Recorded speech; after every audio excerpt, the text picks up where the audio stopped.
I've never had a threesome, and I've never had an experience where I read something so cringe that it made my tummy upset. One of these two things is about to change today, and I don't think it's the threesome. I just read something from, yet again, my deep diving onto the horrors of modern dating with absolute deranged weirdos. And the whole interaction was so mind-bogglingly peculiar that my body couldn't help but suffer from a physical reaction after finishing this adventure here. I don't know where these men are coming from. These dudes are just being printed in the Cringe factory and being thrown into the dating world as like the worst NPC encounters you could ever have. So anyway, let's go ahead and dive in, but before doing that, just a quick heads up.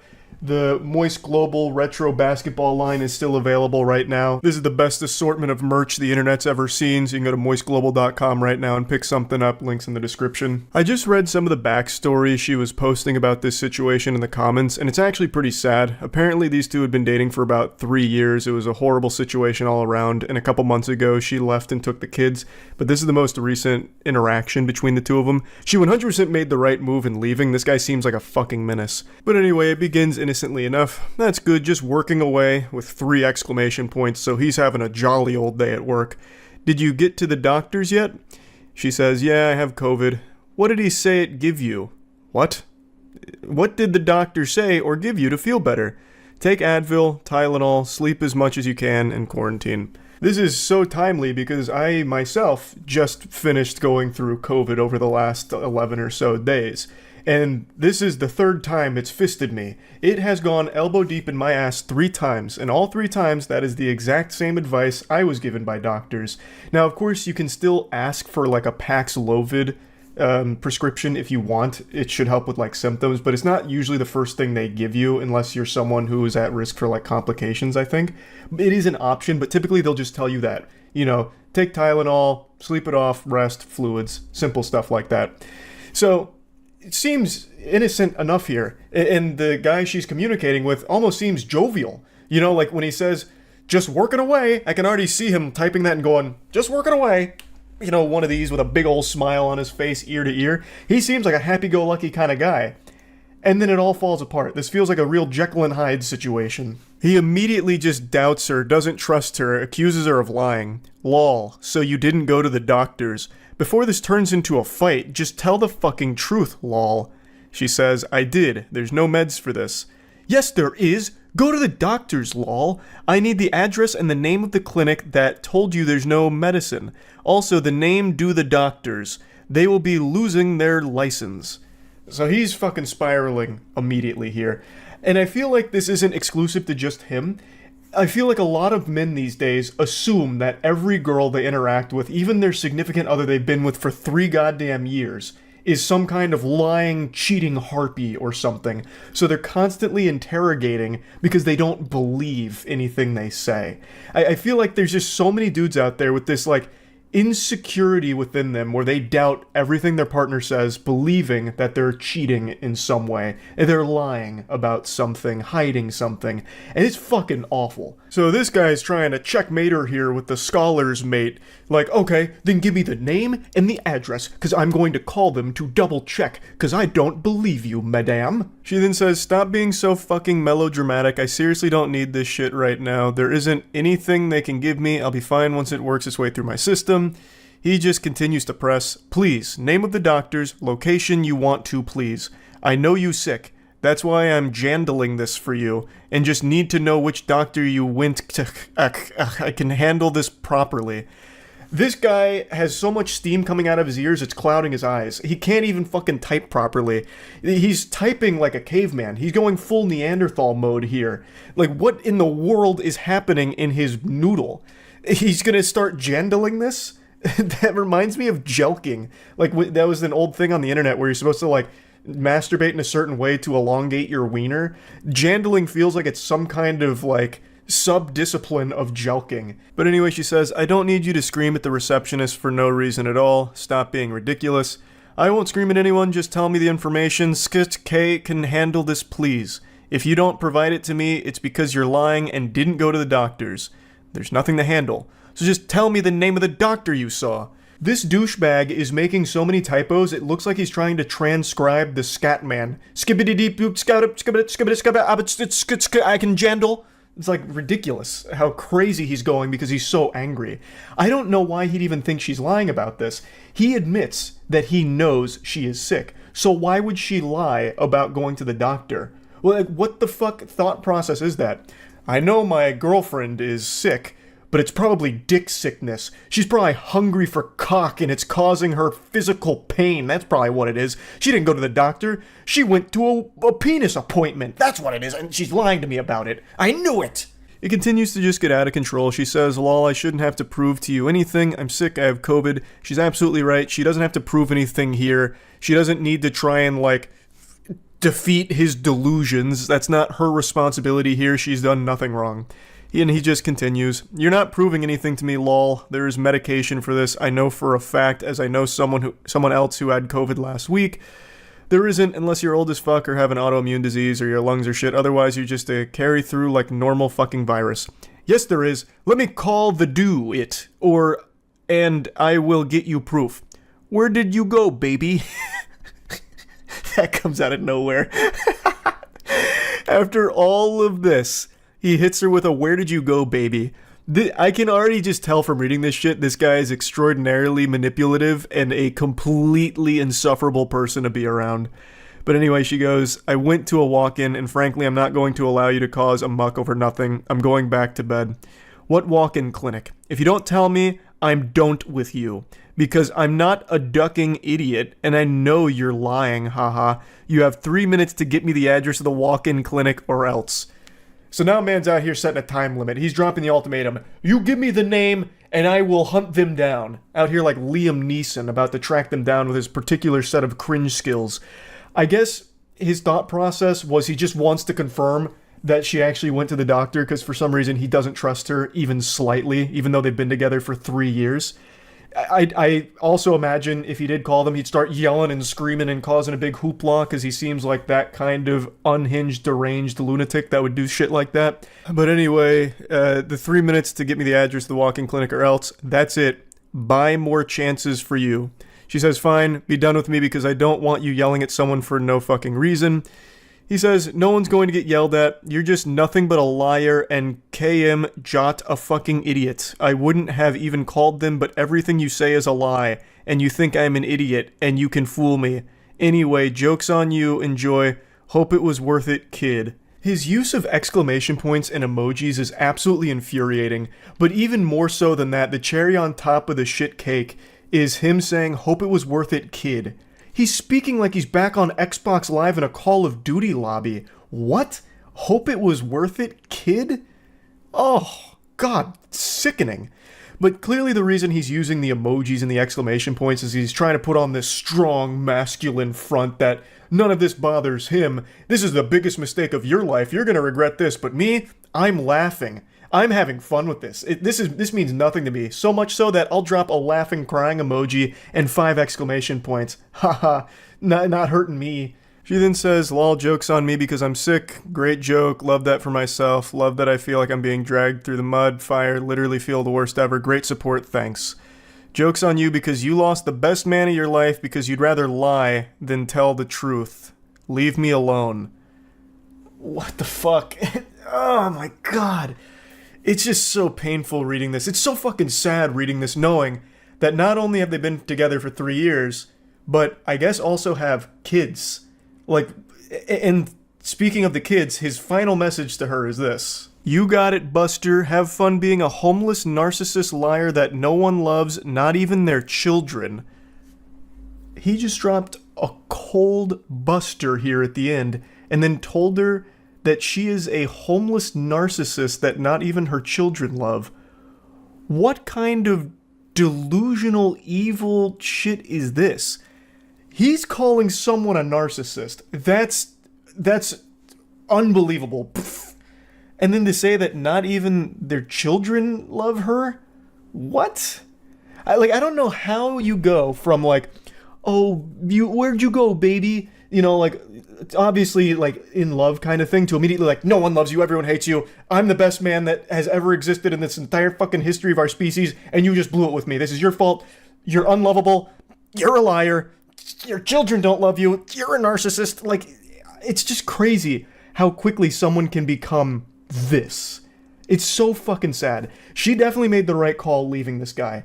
I'm, of course, no, relationship counselor or guru or anything, but very clearly, this is an unhealthy person to be around. This guy super sucks. This guy is a turbo fucking loser. And according to her comments, this was only like the tip of the iceberg. She actually called this interaction mild. So I can only imagine how awful of a person this piece of shit is. She definitely made the right call. And to think all of this happened because she got COVID and went to the doctor, and that was enough to set this guy off. That's terrible. That's horrible. But yeah, like I said, I have been deep on like the modern dating scene, travesty, seeing like what all's been going on and being posted by people online. I just find it all so interesting. So I can't help but talk about some of these that really get crazy. So yeah, that's really about it. So yeah. It's been a little while since I dropped some hot, steaming, creepy text messages on all of you, and I think we were long overdue for some more, so Coach called me off the bench and I'm about to provide. But something a little different here. The text messages I'm going to show aren't like the standard weirdo, unhinged, lunatic type behavior, but I think it's something that a lot of people might be able to learn from.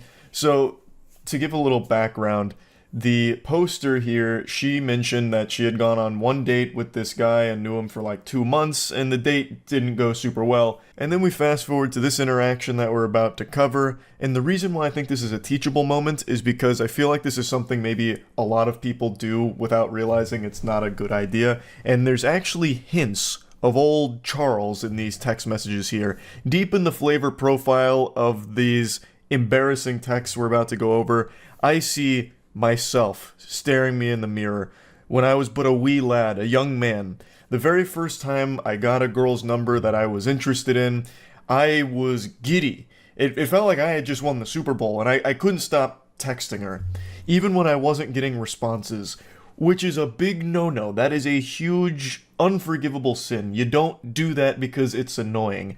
And sometimes if I didn't receive a response after my like 4th text in a row within a like 20-minute period, I'd just be like, oh man, shucks, she hates me. Zoinks, I blew it. And then I'd still send like another 3 texts. And I know I mentioned this before at one point, but sometimes I'd get so like desperate and like begging for a response that I'd send her little ASCII art of stick figures. It's so bad. Actually, I was worse than the guy in the messages we're about to cover, but his is floating around, and I really think it's important that people realize that that's just not how you should communicate with anyone. Not even just someone that you're interested in, just anybody in general. No one likes to just be pestered. So let's begin. I am believing right now you might be my kryptonite. Need to hang out more, but I'm pretty sure you're my kryptonite. I'm good with anyone, and they will probably be my best friend once they are done. Just what I'm used to. I don't really know what that means, if I'm being honest. What do you mean, she's your kryptonite? It's supposed to be cute and romantic, but I don't really get it. That's kind of like an insult to her. Like, look, you're bad for me. You literally poison me. You make me sick, is basically what that's saying. It's not really that romantic, but I think he's trying to mean it in like a sweet way. But anyway, she says, sorry I can't talk right now, I just got my son from school, give me a second, which is totally reasonable. She's giving a response letting him know that she can't really properly respond to whatever conversation's trying to be started from this cold open. And he goes, okay, sounds good, enjoy your time with them please. Cody is about to get home, and then we're gonna go play some skee board, and I'm drinking, and then sends a picture of the beverage.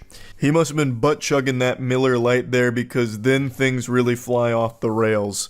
Feels kinda weird being in Wichita Falls. I love it though. Let's have a good time. Can I call you? I miss you already. Sorry to call, just wanted to talk to you. I'm guessing he tried dialing her there, and didn't get a response. I don't want to be one of those guys that just be passionate about anything, but in the instance I was passing about you, there's a couple things in society that you go through. I don't know what type of Confucius wisdom he was trying to drop there. There's a whole lot of words in that vomit, and none of it translates to anything in that sentence. I don't know what was even said there. That is a real head scratcher. Where's life and just live, but nothing truly measures to you meeting up and having a good conversation. I like you. I like you a lot. My friends coming from all destinations have a party tonight. I hope you're there. I hope you have school. Please deem that necessary. Please deem your boy necessary. I love our conversation, but I'm probably the best dude you ever know. Big red flag. Anyone that identifies as a nice guy or the best guy you ever know, hey, probably not gonna be the best guy you ever know. Yeah, I'm not gonna beat around the bush here. If you're tooting your own horn, that horn's gonna be stinky most of the time here. But me saying that, I don't know. But you are a princess to me. Sorry to text you so much as I'm not a texter. Do you need to call me? I'm there. I'm leaving Cheddar's now, about to hang out with one of my friends. He's meeting me here. Heart. And she finally responds saying, I'm sorry, I have class in a minute. I'm trying to rush through everything quick as can be. Again, totally understandable. She has already said that she is busy. So it's probably not a good idea to just fucking flood her phone with all this spaghetti that's fallen out here. So let's break this down. He's clearly very excited. And there's nothing wrong with being excited. Being excited's great, but maybe dial it back when you're not getting responses. He talks about loving their conversation. Brother, there's no conversation except for the one you're having with a ghost right now. There's nothing happening in these messages. You are speaking to yourself. To me, it seems like he started panicking when he wasn't getting a response in a time period he felt was acceptable, so then just kept sending more and more text messages on top of it, just bombarding her. And then he sent another picture of, I believe, them out and about.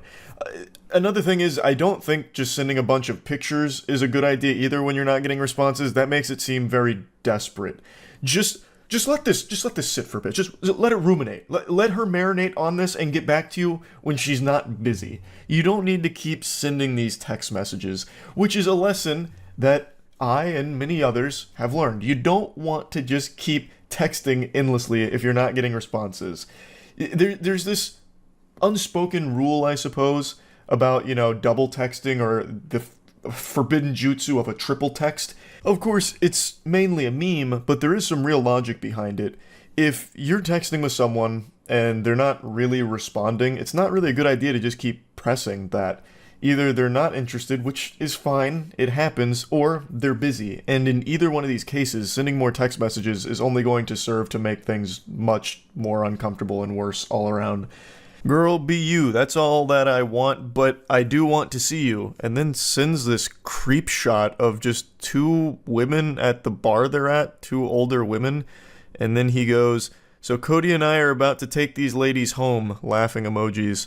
I swear to God, two old ladies about to take us home. I want to see you. You in class? This is just really weird. This is bizarre. Where is this coming from? Why are you taking a photo of just two random ladies claiming they're trying to take you home or something?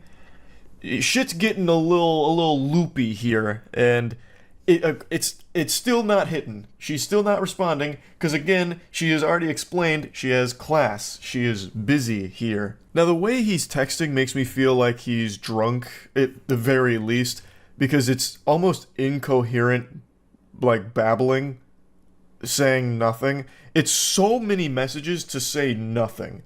What do you mean? I hope you deem your boy necessary or whatever? What is going on?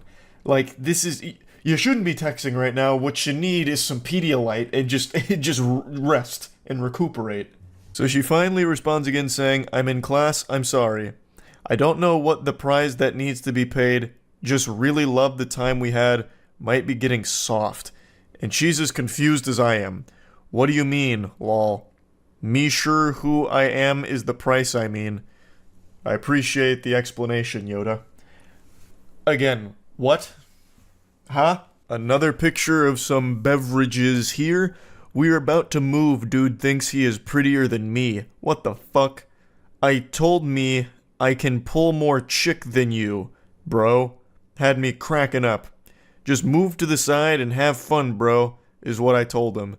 And then sends a picture of a song that he's listening to.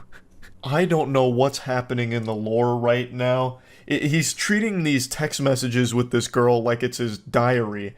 Or like he's live blogging his life right now in real time, live tweeting in these texts.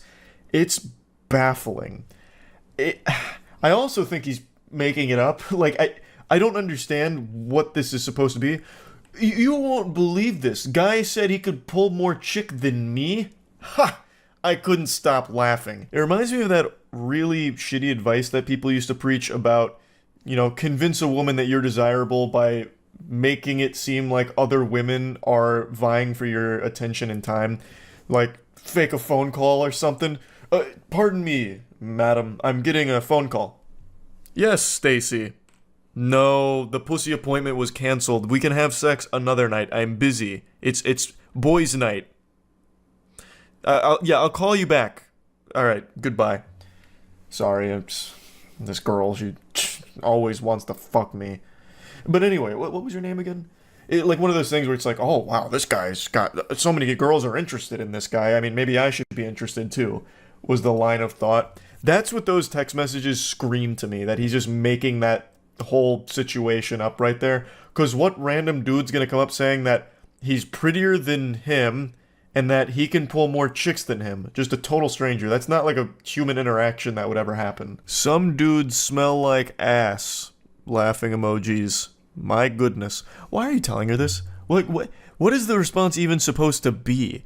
And then he just sends like another random photo of someone playing pool. Presumably him playing pool, I guess. I don't know. He just keeps sending all these fucking photos of beer, two old ladies, him, beer, pool. Why? It's not a picture book. It's supposed to be text messages, like a conversation, but there's no conversation. Stop fucking texting. And he just says, haha.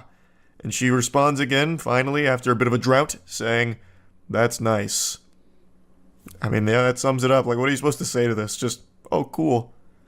Oh, interesting. Nice. And then he goes, not without you. We are at Deep Eddies. My goodness, lol. You are going to be able to come out? We will come pick you up. Am I going to be able to see you before the night over with? Like, he's going full caveman mode with a lot of these statements here. I think he has drank a lot over the course of the evening. And still, after all of these messages, nothing of value was said. It's just been weird. You've sent 30 messages to almost no response ever. So let the lesson be learned here to not just keep texting into the void. If you're not getting responses, don't force it. It's a bad idea to just keep sending text after text after text. This fool. And then she finally responds and she just gets right down to business. I don't want to be rude, but you knew I had class. I made it clear. I've been here an hour and a half and you have texted me 33 times compared to my 5 times. This was all... I bet a lot of you watching this thought that these text messages had come over the course of like a day or something. An hour and a half. Jiminy Christmas. I'm sorry, I do not want to pursue this any further. You don't understand boundaries or when someone isn't answering. Be safe. Have a good night. I think that is a very understandable, reasonable, and respectful way of just getting this across here. He clearly did not respect boundaries or respect that she was busy, so I think this makes complete sense. And he says, I won't text you anymore, nor will I ever message you again. Have a good life. My apologies did not mean any disrespect. I hope you climb mountains. I truly like you. Glad you disrespected me now so I know. I get it. Wow. And then that emoji, I don't really know what that emoji's supposed to convey here for the emotion. Told me that you would keep me updated. We have a good life. And then some more hand emojis. I mean, it could have been worse, I suppose. Yeah, anyway, just wanted to share this. Hopefully you learned something from it. That's about it. See ya. Santa Claus came early with the cringe. His little helpers were cooking up something fierce, and, well, it got gifted under my tree a bit early today, and I wanted to share it with all of you. It's definitely different than the normal things we've been covering when it comes to this romantic rabbit hole of tragedy. The worst text messages, the worst flirting, the worst dates. This one is different from all the others I've covered, actually. So cozy on up with your favorite Christmas sweater, get under the mistletoe, and get ready to kiss your sanity goodbye, because this one is a real head scratcher. For the first time in this goofy little series history, we're getting the perspective of a man talking to a woman here. Usually it's the other way around, where a woman has a really creepy encounter with a man and things go cattywampus, shit pops off, tits up, it's all over the place, it's a catastrophe. This time, we're going Freaky Friday mode, we're switching bodies here, so we're on the perspective of a man who has just matched with a woman from Tinder. They've been talking for a little while and it leads to this. I'm jealous, I want ribeye. I'm assuming they were talking about ribeye. I'm quite the detective, I know. I just have a hunch that that's what the conversation was about. She then continues, lol, I'm glad you liked that. To which he says, I would happily cook for you. What's your favorite food? Oh, you will? I love baking, so maybe I'll bake you a cake or some bread, lol. I love steak, rare or medium rare. I love that idea. When can we make this happen? What a great start. I dare say these two are soulmates. This is wholesome, the exchange is going super well. Looks like they're about to set up a date to cook together or bake together. How could it possibly go awry? The good vibes continue. I'm not sure. You haven't asked me on a proper date yet. To which he says, what are you up to tomorrow evening? This is already looking like something out of a Hallmark movie. This is super efficient, super, great all around. She says, I'm pretty sure my family is stopping by because my sister's in town, but I'm not completely sure. What about you? I see. I've got nothing tomorrow evening. I'd like to schedule said date with you, but I also need to maneuver around holiday busyness.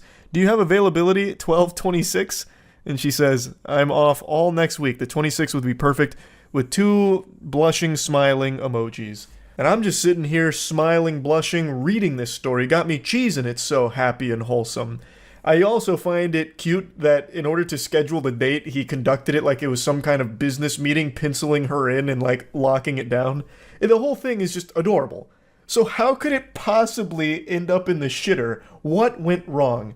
Well, let's take a peek. Beautiful. It's a date. Would you be comfortable coming to my loft in blank and we can cook? I have a cat here too. She's lovely. To which she responds, no, I'm sorry. I don't do apartment dates for first dates. That literally made me so disappointed that you said that as a suggestion. I'm going to cut this loose. I hope you have a good Christmas and good New Year. Wish you the best. To which he says, all good. That's a totally understandable position from the woman here. Not going to a stranger's apartment for the first date is probably the safest decision you can make, so there's nothing wrong with setting a hard line in the sand like, hey, I don't really go to people's apartments for the first time meeting them. That kind of decision probably keeps you alive. You might end up at like a fucking serial killer's place. You go over there for medium rare steak, and you end up the steak. Turns out your Tinder date is Armin Meaves or something from Cannibal Cafe. So there's nothing wrong with her not wanting to go there for the first date. But she immediately jumps to being like, all right, we're done here. I'm so disappointed you even suggested it. Even though they were talking about cooking and baking together. It's not like he just pulled this out of his ass like a nefarious plot where he was rubbing his hands together and came up with this scheme.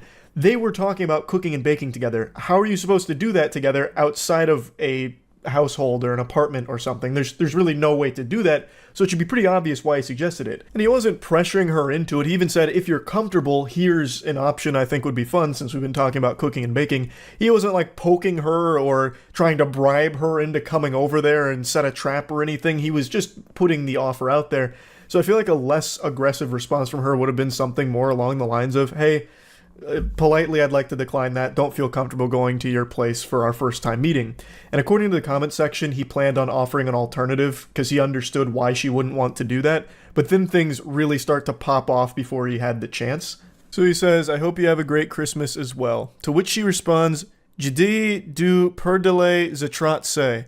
I'm 100% sure I butchered the pronunciation on that, but I popped it in a Google Translate here, and it translates to go to hell, get lost.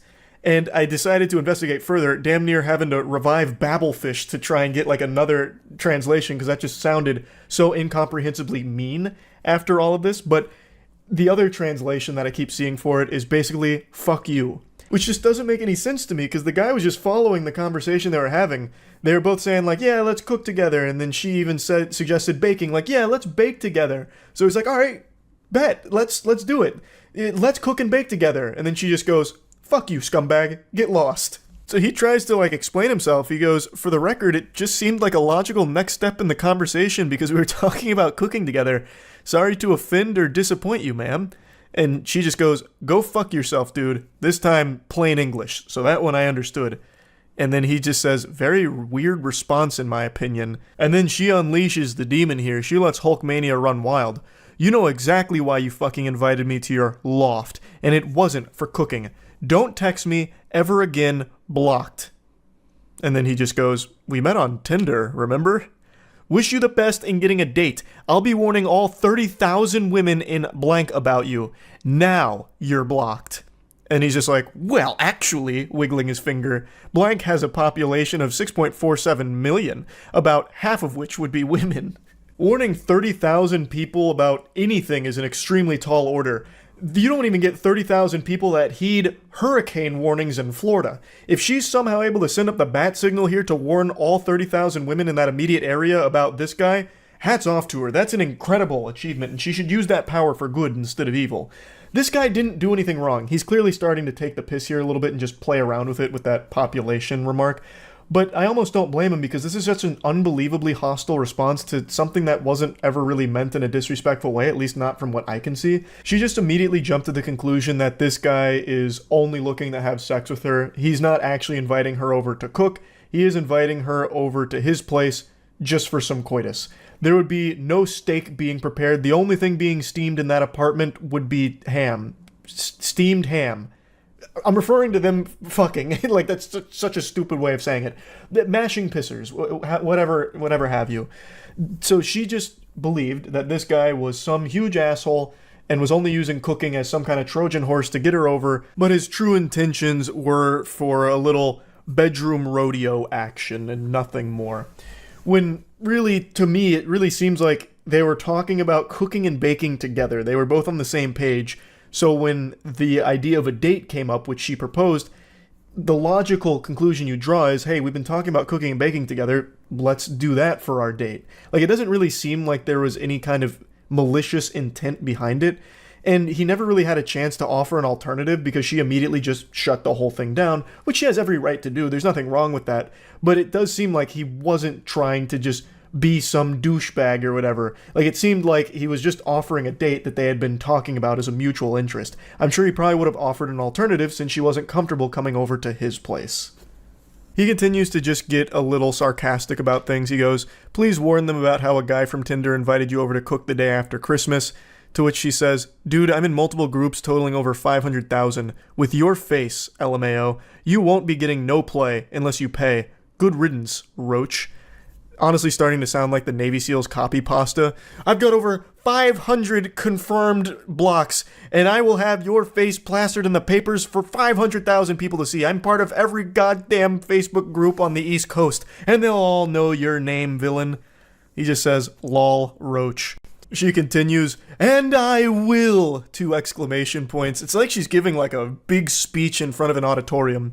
I'll let them know you tried to fucking invite me to your pathetic ass apartment for an easy lay masquerade as a cooking date. Yeah, we aren't stupid. Even your fucking hairline ran from you. Now sit back and enjoy being alone. And he just goes, I hope you find peace and love.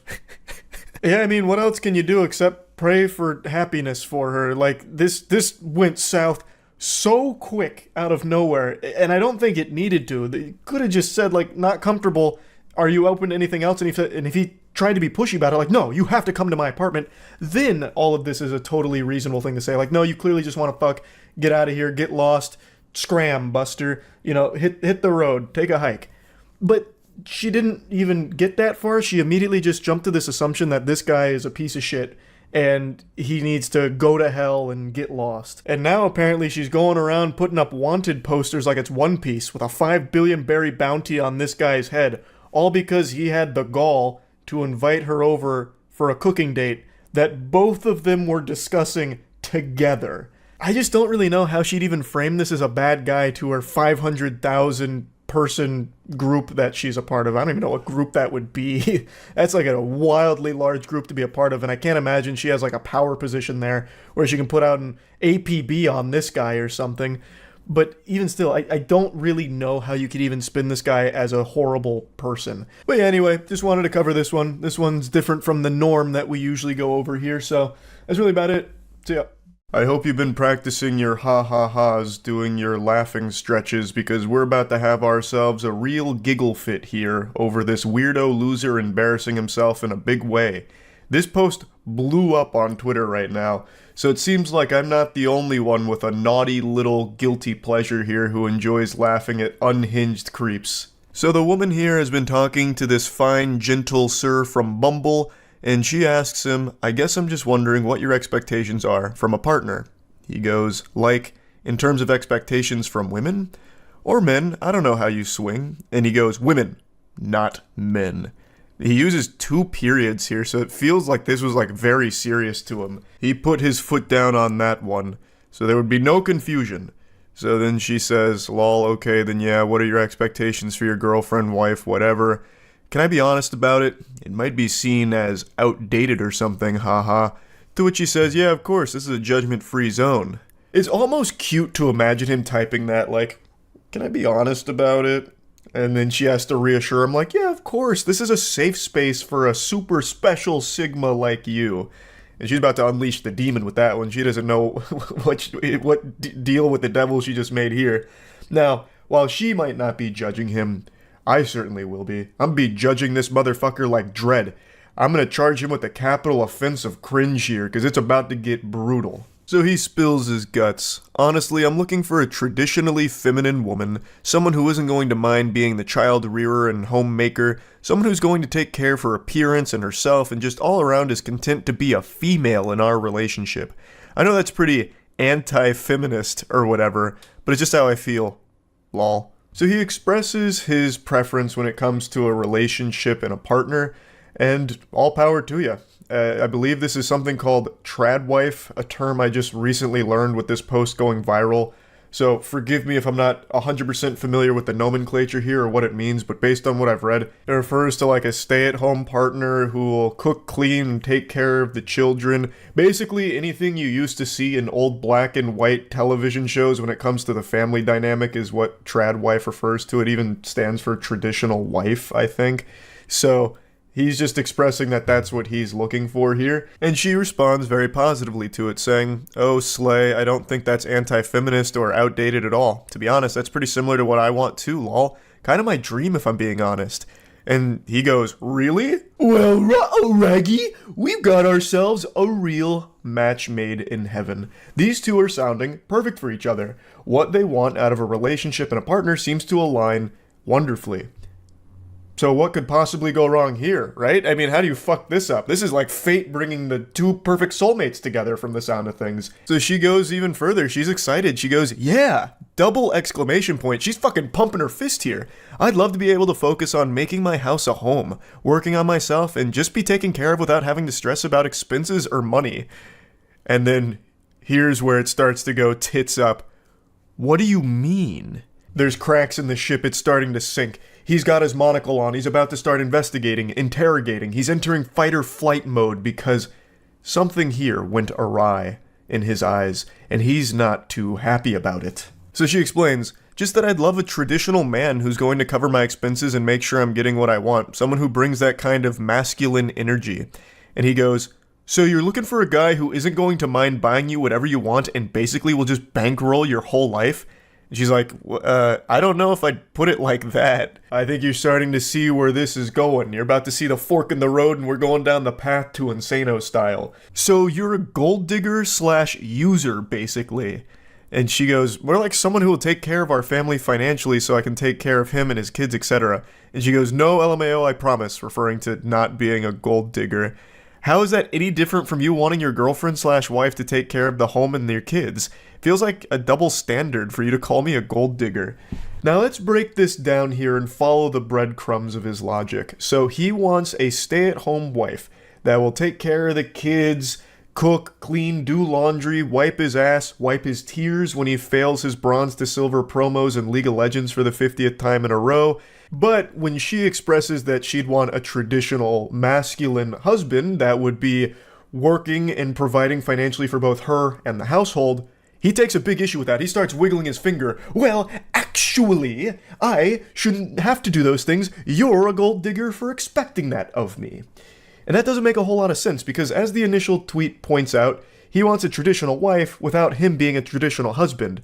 He then goes into a full soiled diaper temper tantrum meltdown. It's not a double standard. It's different because the things that I'm looking for, emotionally stable, takes care of herself, good with kids, are inherently female traits. Good women naturally have that stuff. You're looking for some rich guy who can buy you stuff. That's not naturally part of being a guy, it's totally different. I mean, especially because of how expensive life is in general these days, you think I'm going to be able to afford a $500,000 house on one salary just so you can play dress up and not have to worry about a job? You expect to not contribute to the bills or the cost of living? Fuck you. I knew there was something wrong with you. No wonder you tried to humiliate me at the restaurant. I should have left right then and there. I would bet a large amount of money that humiliation he's referring to is something extremely trivial that nobody else in the world in their right mind would actually take as disrespectful. I actually guarantee what it is she asked if she could split the bill with him or maybe provide tip on their date at the restaurant. And when she said that, he's like, "Oh, my pride! You think I'm broke? You've humiliated me and the whole restaurant knows it now." But anyway, let's go through this whiny wiener's diary. So he starts, no. Listen here, harlot. These are inherently female traits. Being good with kids, emotionally stable, those kind of things. Being rich is not an inherently male trait. You just want some rich Chad that can buy you everything you want so you can suck all his money out. You expect me to buy you a $500,000 house on a one salary income and you don't have to worry about getting a job so you can just stay at home and play dress up? Which is a wild point to try and make because you are literally asking her to do that. You are telling her you want her to be a trad wife, a stay-at-home partner, and then you're just shitting on her for being a stay-at-home partner, just boiling it down to you're just at home playing dress up. So you're like belittling her for what you want her to do, blaming her for not contributing to bills or the cost of living or anything when you are literally talking about how you want an angel that'll just be a stay-at-home trad wife. Like, I don't know how he can expect her to be a stay-at-home partner, taking care of kids, clothes, laundry, the household, the day-to-day activities, all of that, and also still having a job on top of it too to provide for herself as well as you. That makes no sense. You'd have to take on the role of the provider. You'd have to put on your big boy pants and really tighten your bootstraps to get a job that would allow you to live that lifestyle because you would have to provide that in order for your wife to be able to do those things. Because with the expectations you have of her that you express here, she would not be able to get a job on top of all of that as well to help out. That's why the trad wife model also needs the trad husband on top of it. That would be providing it. But he is right about one thing. It is nearly impossible to afford a house on a one salary income in today's climate. This is actually something we've talked about quite a bit on stream recently, but the cost of living right now is fucking tragic. It is unbelievably expensive. You'd have better luck winning a house from a game show like Deal or No Deal than being able to afford one with just a one salary income, because the prices are ridiculous right now. It's fucking horrible. So he is right that it'd be unlikely that with just him working, he'd be able to buy a house for his family. But in that case, he would need to understand that his partner would also be working as well to help with that, thus wouldn't necessarily be able to provide all the trad wife things that he would expect of his partner. So she responds saying, "My guy, chill out, because he is having a conniption right now. I never said I was looking for a rich guy or a 500k house or anything like that, just that I want a guy who can take care of me, especially if I'm raising his kids. How can your dream woman be the homemaker and child rearer if she's also working full-time to pay the bills? I have absolutely no issue with gender roles or division of labor in a relationship, but you're not looking for a traditional woman. You're looking for a maid and nanny who can also help pay your bills." And she is right on the money with that one. Absolutely fucking cooked him with it. That is exactly what he's pretty much describing at this point. He's not really even looking for a trad wife. He's looking for a fucking sex robot, basically, that can double as a, basically, nanny. So, someone who's going to take care of the kids, take care of the entire household, but then he can still come home and stick his pathetic cock in, and then call it a night with a brewski and passing out on the couch. And this is when the wheels fully come off Fuck you. Just say you were only interested in me for my money. Next time you match with some sucker, tell him that up front so he doesn't waste his time with you. And then she says, I paid for last night, my dude. So that must be the humiliation he's referring to. She paid for the meal that they ate together, and he still is fuming about it. He's still just fucking steam coming out of his ears about it. And then she goes, what do you mean interested in you for your money? Shut the fuck up. My comp sci degree is gonna do way more for me than your business one ever will, bitch. Now I know why you're getting a finance degree. Probably so you can scout out the rich guys and try and steal their money. And then she just goes, if you're gonna curse me out and call me gold digger because I want a traditional man even though you want a traditional woman, something tells me you're not the type of guy I'm looking for. Lose my number, but I hope you have a good life. I really feel like behind his text messages, I can sniff the tears in his eyes. Like after he sent that final text message there, he threw his phone down and screaming and wailing into the bathroom where he locked himself in there for the next half an hour to calm down, splashing water on his face. These two, in the beginning, seemed to be perfectly in line with what they wanted out of a partner. This felt like a great match here, and yet Goofball was able to snatch defeat from the jaws of victory here, driving her as far away as possible, frightening her, and revealing that he is a massive, unhinged lunatic and a big old creep. Like, what in the world? She even paid for their dinner last night, too, and then he still had the gall to be like, you're only with me for my money. What? But the shamelessness still wasn't over yet. He came back later and then sent a message at 1:30 a.m. after all of this hoopla and just said, hey, you up right now? Trying to booty call the girl that he just had this embarrassing temper tantrum in front of. Hey, sometimes you gotta just shoot your shot, I guess, even after you make an absolute fool of yourself. I don't know what fantasy land he's living in that would make him think that would work. I don't know what he was expecting. Maybe he thought the Men in Black went and neuralized her or something, so she totally forgot about these text messages.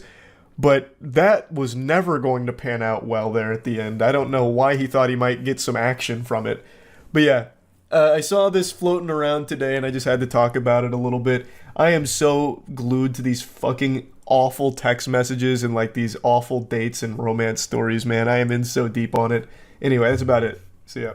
The specimen I'm about to expose you to is extraordinarily cringe, like this SCP weirdo that I'm about to unleash before your eyes. But I want you to take this as an inspirational motivator because somehow this goober was able to get into a serious relationship for the last 7 months. And if he can do it, anybody can. Alright, now let's begin our journey. This is a 26-year-old woman communicating with her 29-year-old boyfriend. Now, the previous night they had an argument, which we'll get into in a moment because it's crucial to the lore here of what unfolds. Now, this is the next day. She says, had some honey chicken with rice and broccoli from blank, how about you? He responds with a Naruto gif, which is already an incredible start here, and goes, that sounds good. I had a muffin and cheese lol, by the way. The call yesterday really sucked, but the New Year's Eve call was very nice. She says, I know lol. And then for some reason he decides to pour salt in the wound. He just digs the knife a little deeper, letting her know that it was probably the worst call he's had, lol. To which she responds, alrighty. Well, that makes me feel great. I'm heading to bed. Love you, good night. For some reason he thought it was a good idea just to remind her how much he disliked talking to her last night about what they were discussing. Oh man, that call last night, that was the pits. Jesus Christ, am I right, you fucking harpy? Last night's call was horrible. The New Year's Eve call was a little bit better, but goodness gracious, heavens to Betsy, the call before that, fucking atrocious. And then he'll probably drop another Naruto gif. This time it's like an Itachi one casting a genjutsu. Don't ever do it again. But anyway, the argument they had on the call before these text messages was about her mentioning that she might want to try shrooms at some point. It was basically talking about drugs and how she's not interested in drugs, but the only one she has even an iota of interest in trying is shrooms like one time. And he took a very hard stance against that. Like it was like he was a fucking DEA agent here. I'll drop the information right here if you want to pause and read it, but the gist of it is She mentioned that shrooms at least sounded somewhat interesting to try at some point, though she was never really being serious about it, and if she ever did want to try it, she said that she would talk to him about it first before doing anything. It wasn't going anywhere, and eventually she just said, "You're right, I'm wrong, sorry," and tried to move on from the whole conversation. But it looks like that was never in the cards. It's weighed heavy on the mind of her boyfriend, who brings it up out of the blue again, just to remind her how awful the conversation was. In the follow-up message, he decides to just go whole hog and let it all hang out here to just reignite this argument. He says, "Yes, I say wrong stuff to you sometimes. I know I make mistakes, but not this time. I stand by what I said yesterday, and this time you were in the wrong. But I'm heading to bed. I love you. Good night." And she reminds him, like, "Hey, we fully discussed this last night. There was no reason to bring it up again except to attempt to make me feel bad. Just because you're in a bad mood doesn't mean you should try to bring me down with you." She's 100% right. They had already discussed it. There is no reason to keep doing this again, this song and dance. Just let it be. But he just can't do that. "I know, but this is serious shit." And then he censors the word shit. He puts stars on his swear word like he's a 12-year-old in Twitch chat that has the language filter on. This is a 29-year-old man who is censoring the word shit. And we've only just begun with the exceptionally wacky stylings of this 29-year-old fucking goober. If you use any substitute, I am done with you. And I'm sorry I say this because I care about you too much, and you're much worth more. And you're much worth more. I don't, that's all over the place. I think he was just so angry. I mean, he dropped the word shit. You could tell his temper was flaring up. He used a naughty word, so I think he was just scrambling to say words in a panic. And then she just goes, "I'm not talking about this." It's fine if you don't have the mouth of a sailor, but why censor it? Just don't even use the word. You could have said poop. This is some serious poop, milady. You're talking about drugs. Unacceptable. Why even bother censoring yourself? Oh, it's so cringe. And we've only just begun. She says there's no reason to go over this again. We talked about it. It's over. Drop it. Really just trying her best to move on from this because it's only going to get worse. But he's already too deep. He's already made his bed and it's time to piss his pants in it. "Okay, but promised me you won't do it and I will drop the whole thing." She again reminds him, "I already fucking told you I wouldn't do anything without talking to you first. Leave it alone. I'm done with this conversation." But it's just not registering in his mind. His neurons are just firing and he's going into flight or fight mode and he's fighting his own demons here. Don't get angry at me just because you had a drug problem in past. That's not my problem. That's your problem. Which is a crazy fucking thing to say to your significant other. Jesus. And she goes, "Bro, you're being dense right now. Just shut up and leave it alone. This isn't a conversation to be had over text, and we already talked about it on the phone. Just drop it, dude." Now, if you pause to read the explanation for the context around these messages, you'll know that the drug problem he's referring to is her smoking weed when she was 19, and the one time she tried cocaine. That's the drug problem to this guy. He speaks as if he's like a 14-year-old boy who just had a class on Dare, and now he is scared. He can't sleep anymore. He has to go to bed with one eye open and Narcan on the dresser next to him, just in case a burglar comes in and tries to force him to OD on drugs. Like drugs are out to get him and everyone he cares about. And he just keeps spiraling. You have to change that blank. He's literally beeping himself with a sensor. You have to change that beep, stupid attitude. And I'm not your beep, bro. And I'm not your beep, dude. Maybe that's why wow, that's hard to read. The grammatical catastrophe that he's unleashed upon my eyes is really fucking with my brain. I'm not your beep, dude. Maybe that's what you'll call your beep friends. I don't give a beep. I'm not your beep friend. I'm not your beep ex's beep. Remember that. Like, what in the world is happening? This is the most childish text message I've ever seen in my life. It's like a kid melting down on League of Legends. This is a 29-year-old man. And he's speaking like this. He's a fucking boy. He's a baby boy. Why is he censoring his texts like this? Oh, it's so awful. It's so bad. I can't even parse what he's trying to say with his last statement there at the end. I'm not your fucking friend, which is, again, a wild thing to say to your significant other. You're supposed to be their best friend, basically. That's the whole point of being in the relationship, but whatever. But this is where it gets extraordinarily confusing. And I'm not your fucking ex's blank. Remember that. Your ex's what? Your ex's fuck? Remember that? Is that what he's saying? I don't know. What does that mean? And she says, I don't know what your problem is, but directing at me is not going to help. I'm not talking about this. I'm done responding for the night. Have a good one. And he just goes, we done. If you keep going. So full-blown caveman mode now. I will drop it now. Anyway, how's your day? From all of this into like immediately de-aggroing like an NPC in a video game. And he's like, oh, so how's your day? Did you have a good day today? I bet you did. I bet it's better now that you're talking to me, right? And then her response is, it was better before you started this. And then that once again sends him off. Well, that's your problem. I just don't want to crackhead girlfriend, and please don't call me bro. I'm not your stupid friends. What the crackhead girlfriend? What are you talking about? She mentioned that the only drug she'd be interested in trying is shrooms, and she wouldn't even actually do it because she doesn't have a real interest. That's just the only one that even sounded somewhat appealing. He's lost his marbles. He's off his gourd for this. Eventually she's like, just go to bed. You need a nap. You're not you when you're tired. And then he hits her with like a threat. It'll be really funny when you're 6 feet under. And she goes, oh boy, here we go again. And he says, anyway, enough of this. Now I think he's referring to, if you try drugs, you're dead instantly. You'll instantly die if a drug touches your body. It'll put you 6 feet under instantaneously. Like, I don't know if he's actually threatening that he'll put her 6 feet under, but that is kind of how it reads. But I think what he's trying to say is that the drugs are going to kill her, and he's the only one that can save her from going down this destructive path. Now, obviously, and here's a hot take, drugs aren't good for you. But what he's doing here is an outrageous overreaction, and the way he's treating his girlfriend is unacceptable.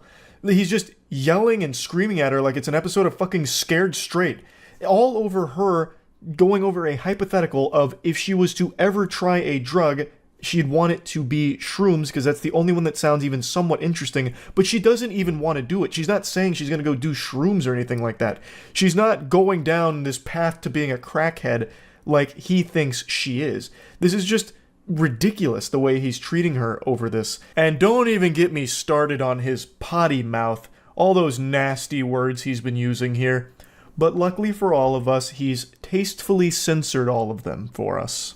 Clearly don't respect me. You think I'm a joke when I'm saying the truth. I wish just once you just listen to me. I think you're a joke, buddy. I'll say it. She won't, but I will. I think you are fucking cringe incarnate. She says, I'm listening. I'm just tired of you repeating it over and over when this whole thing was finished last night. Of course I don't want to hear it again. I dropped it. You should too. Leave it alone. And then he tries to play the saint again, like he's just looking out for her and it's all for her benefit. He's the angel. You know I say this because you are very important to me. Maybe no one tells you this, but I'm the first to tell you, and I always stick with my words. That's what I have to say, and I'm sorry if you hurt, but I had to say it. What a fucking hero. There's better ways of saying it, and apparently you'd already had this conversation the night before, and everything was settled then, but you just keep going. And she said, you didn't have to say it, lol, but okay, whatever makes you feel good. And now the demon comes back out again. Fuck do that. Beep attitude. I'm telling you, if you keep doing this, I'm trying to be understanding, but you give me beep disrespect.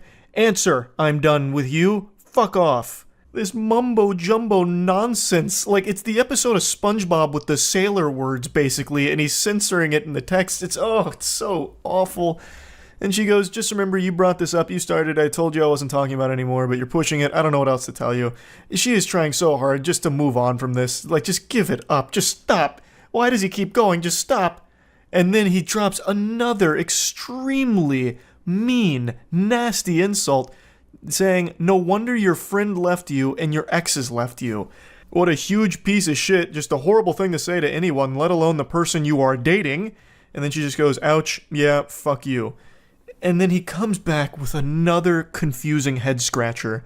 I was ready to drop it, but you keep fuck give me bitch, just stop now. What am I reading? What is that sentence?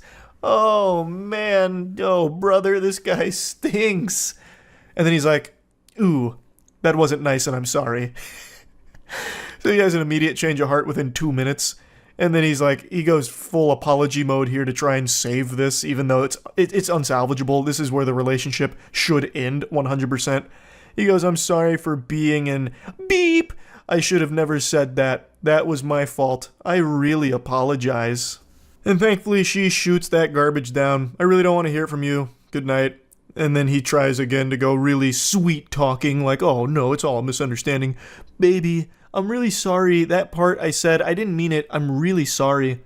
Anyway, baby, I'm so sorry. I should have thought more about your feelings, and at that time I wasn't thinking, in that part I said was really not nice, but I love you. So he signs off with yet another completely incomprehensible, dumb, stupid text. But at least there was no censoring in the last part. He didn't use any foul language that needed to be, censored, because he's a classy guy. He wouldn't want any of those yucky words being uncensored in these texts. But yeah, as far as I can tell, she is planning on leaving him, according to the comments, I think. She said she's not going to give him another chance to show this side of him, which is good, because this relationship shouldn't continue past this point. That right there is the kibosh on it with the things he said about this.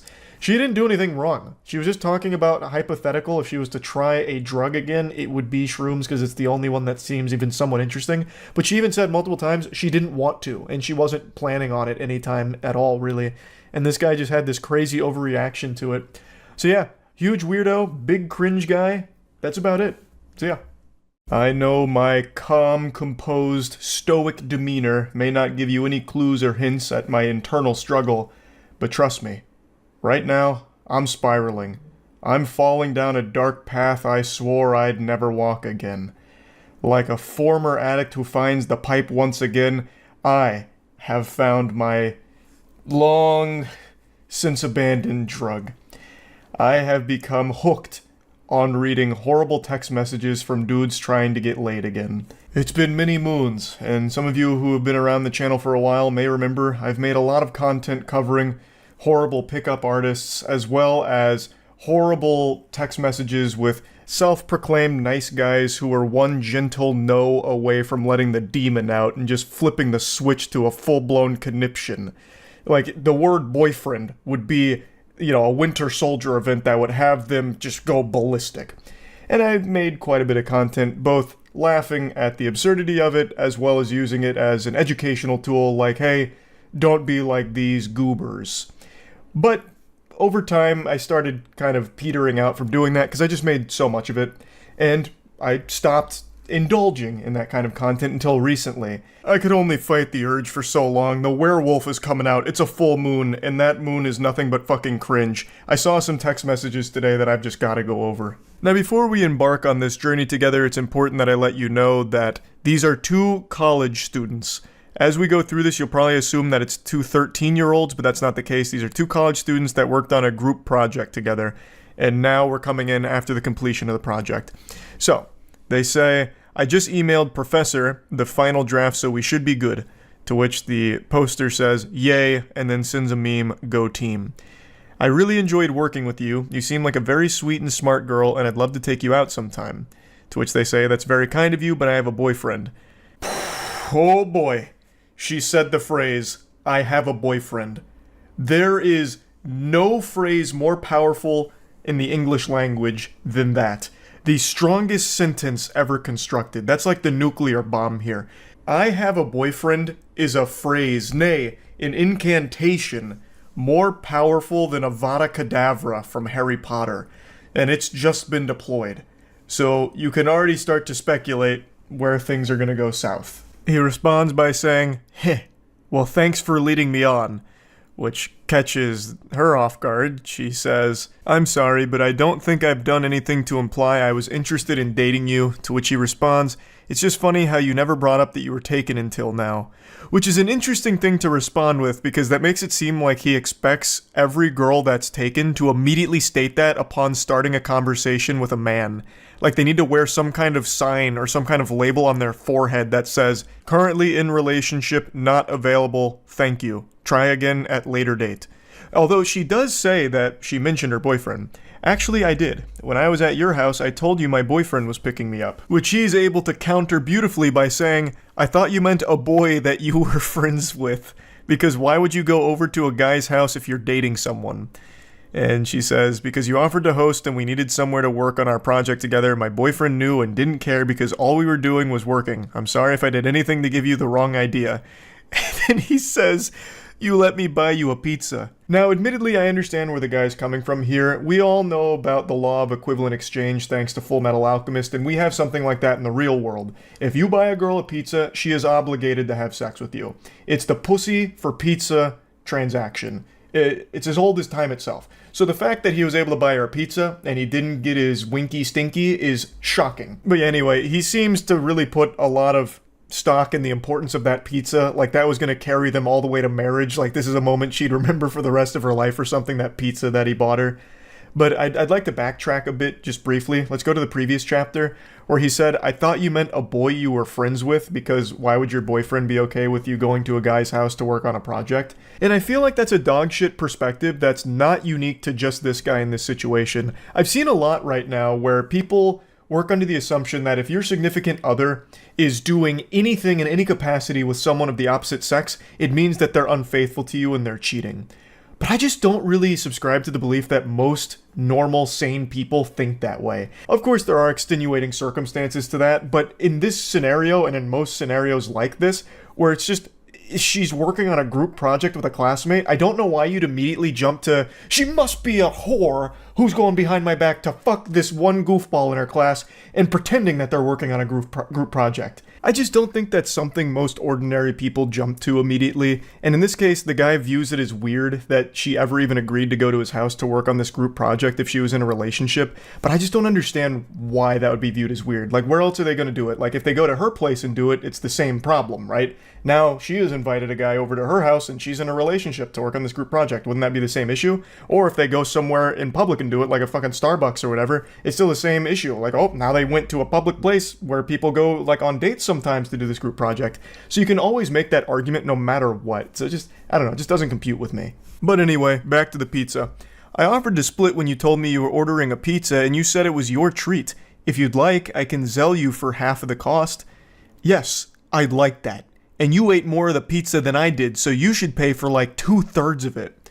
Now we're getting into the nitty-gritty math calculations here. Like, well, actually, listen here, Harpy. You ate more of the pie than I did, so you're gonna need to reimburse me more for it. And you know what? It wasn't my treat, because this Halloween there was only tricks. You tricked me. You lied by not telling me that you had a boyfriend. So give me extra cash for that pizza, you disgraceful harlot. She's being as gentle as possible here. I imagine she's scared of this individual, and she said as much in the comments of the post. She said that she didn't want to, like, get too aggressive back because then she'd be, like, afraid of what he might do. So it's just, like, I understand where she's coming from. You don't want to, you know, poke and all of that. So she's just like, okay, that's fine. And I'm sorry again if you got the wrong idea, but I thought I made it clear that I viewed this as a professional relationship. Well, you didn't. And then he comes back and says, don't leave me on red. So he's getting very aggressive here. He's red in the face. He's steam coming out of the ears. Like, I understand why she wants to, like, tiptoe around this as gracefully and smoothly as possible. And it's something I've said a lot on stream, where in the current climate of things, it feels like everyone's more on edge than ever. Like, I've read so many stories over the last couple of years of people snapping at the smallest things, like even the most minor inconvenience. Like, this is a story I've referenced a lot, but it's one that actually legitimately sticks with me. There was a murder at a Subway where a man shot 2 Subway workers because they went a little heavy on the mayonnaise on his sandwich. Too much mayo was a death sentence for one of the 2 workers that was shot. The other one did survive, but I mean, it's things like that where it's never really worth pushing back. So in a case like this, I understand why she'd want to be really light about it. And I just want to mention that because I saw a lot of comments, like, not really grilling her or anything, but just really kind of wondering why she was being so polite in lieu of all of the aggression from this guy. And I totally understand why she would be. I really do get it. I just wanted to point that out real quick. But anyway, it wraps up by saying, I don't think this conversation is worth furthering, which is fair. And then he responds saying, it's ridiculous you even chose a guy to work with if you have a man. I bet he was upset even if he pretended not to be.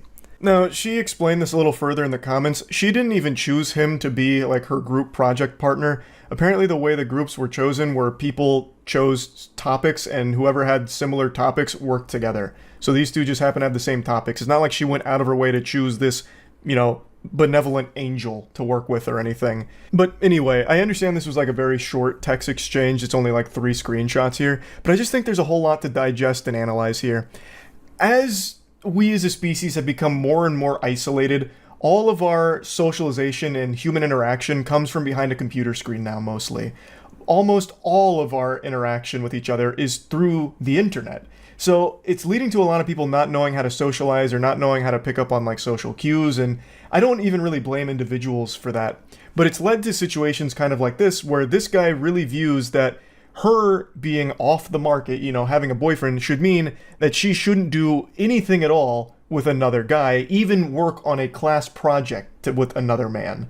And also, something as simple as buying a pizza shows some kind of romantic interest between the two of them, some kind of mutual romance. So when it turns out that she wasn't interested and it leads to a rejection, it's something that he doesn't know how to handle appropriately. And overall, it is just pretty sad. Yes, it is like equal parts entertaining with some cringe text messages, of course, but at the core of it, there is a problem where people aren't going out in the real world and making genuine human connections. It's all through computers, so when you are in the real world with real humans, you don't really know how to handle things super well, so something as simple as getting like a rejection is a much bigger deal than it used to be. And overall, like I said, it's just kind of sad. I wanted to just talk about these text messages because I got real deep on why. Why would this be the response to something so simple?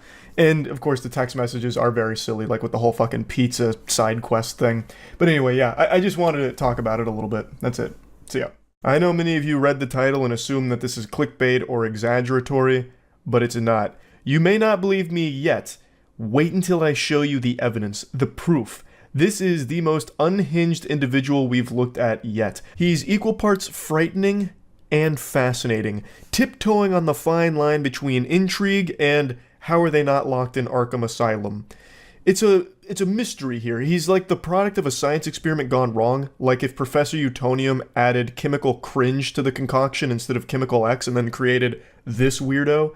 Since I've been down this rabbit hole, this bender of consuming awful romantic texts and bad dating stories and bad dating videos and all of that, this guy is now at the top of the tier list for the weirdest. Like all great fairy tales, it begins over Facebook memes. So he says, "Did you block me on Facebook?" To which she responds, "Nah, my profile got deleted, maybe, I don't know, lol, long story." Then he goes, "You don't have to lie." I can just feel the sadness emanating from that line there. I can imagine him looking down and kicking his feet in some sand. And she goes, "I'm not. You can ask pretty much anyone. The profile is gone." To which he responds, "I'm not going to waste my time finding out you're lying to me. So now you're going to ignore me." This is, I'm assuming, a lot of time passing between those two texts. And by a lot of time, I mean probably like 5 minutes because this guy's fucking delusional.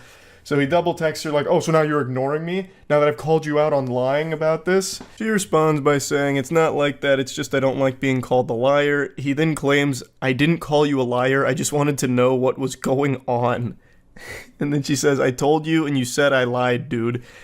I don't even know why he's trying to pretend that he didn't call her a liar. He can literally look 2 text messages back and see that he point blank blatantly does call her a liar, basically.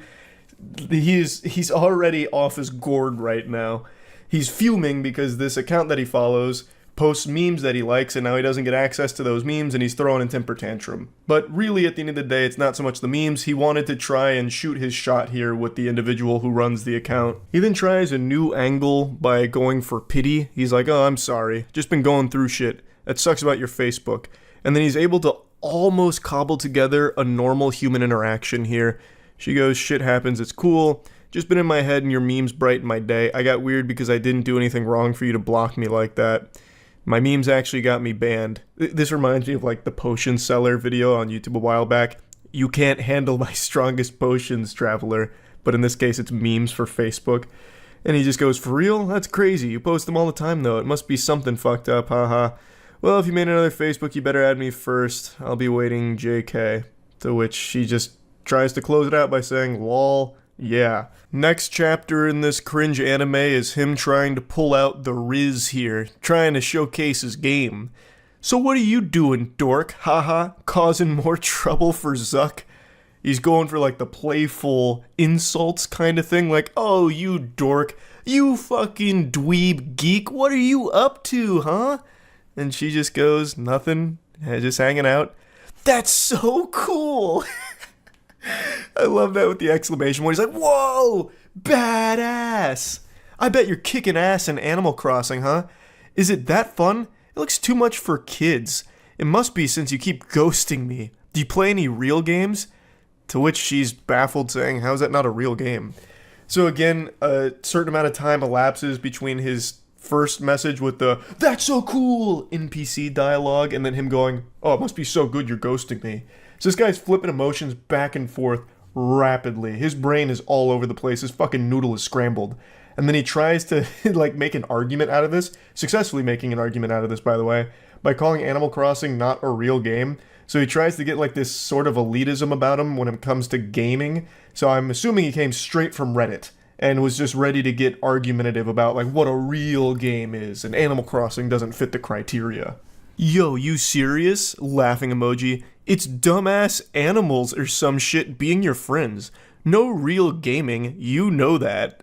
Oh, it hurts me to even just read that. And then she goes, well, what's a real game then? You don't have to get an attitude, I'm just making fun, dork. Oh, why are you getting offended? I'm just insulting what you're playing. Like, what are you getting all bent out of shape over? Oh, come on, calm down. What, are you on your period or something? Well, why don't you ask one of your dumbass animal friends to help you with it or something? Like, dork? Oh, it's so painful reading this guy's text, and it only gets worse. It gets even more outrageous. But he's so aggressive with everything.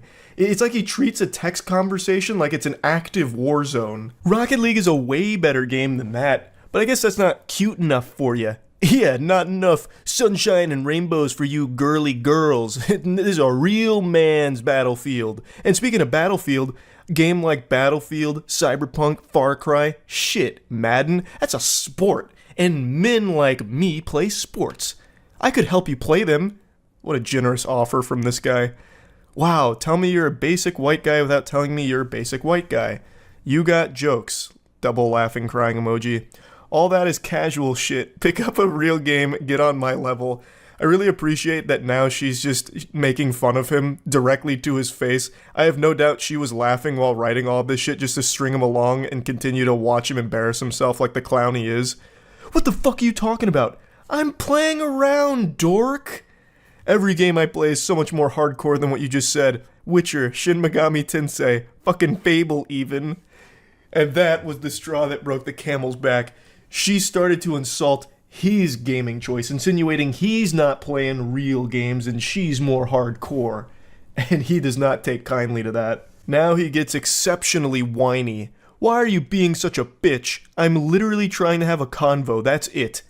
And oh brother, it's the worst conversation ever attempted. I feel like I should have blocked you even if I did have Facebook. You're insulting my game choices. Which is all he's been doing is just insulting what she plays. I don't know why he thinks it's just some like normal conversation. And he keeps calling her a dork like it's straight out of Ed, Edd n Eddy or something. I don't know what he was expecting. Because they're weak AF and you're being a cunt over nothing. Whatever. She really hasn't even been even close to mean. Not an iota of malice from her here. All she did was like defend her game choices and then joke about what he's playing being casual. Which it is. Fucking Rocket League, Madden, Battlefield. Like, what are you talking about? It's not like you're some kind of hardcore gamer playing some niche shit. You're playing the most mainstream games ever. Like, it's so silly. I don't know why he thinks that she's some supervillain that's just been doing nothing but belittling him. He started it, and she's not even doing anything mean. Does your mom know you talk to women like this? My mom won't around. Why, TF, you bringing that up? That checks out. You have zero respect for me or anyone. You're just a fat bitch who does nothing and leads people on. You're nothing. Fuck you, I was being nice.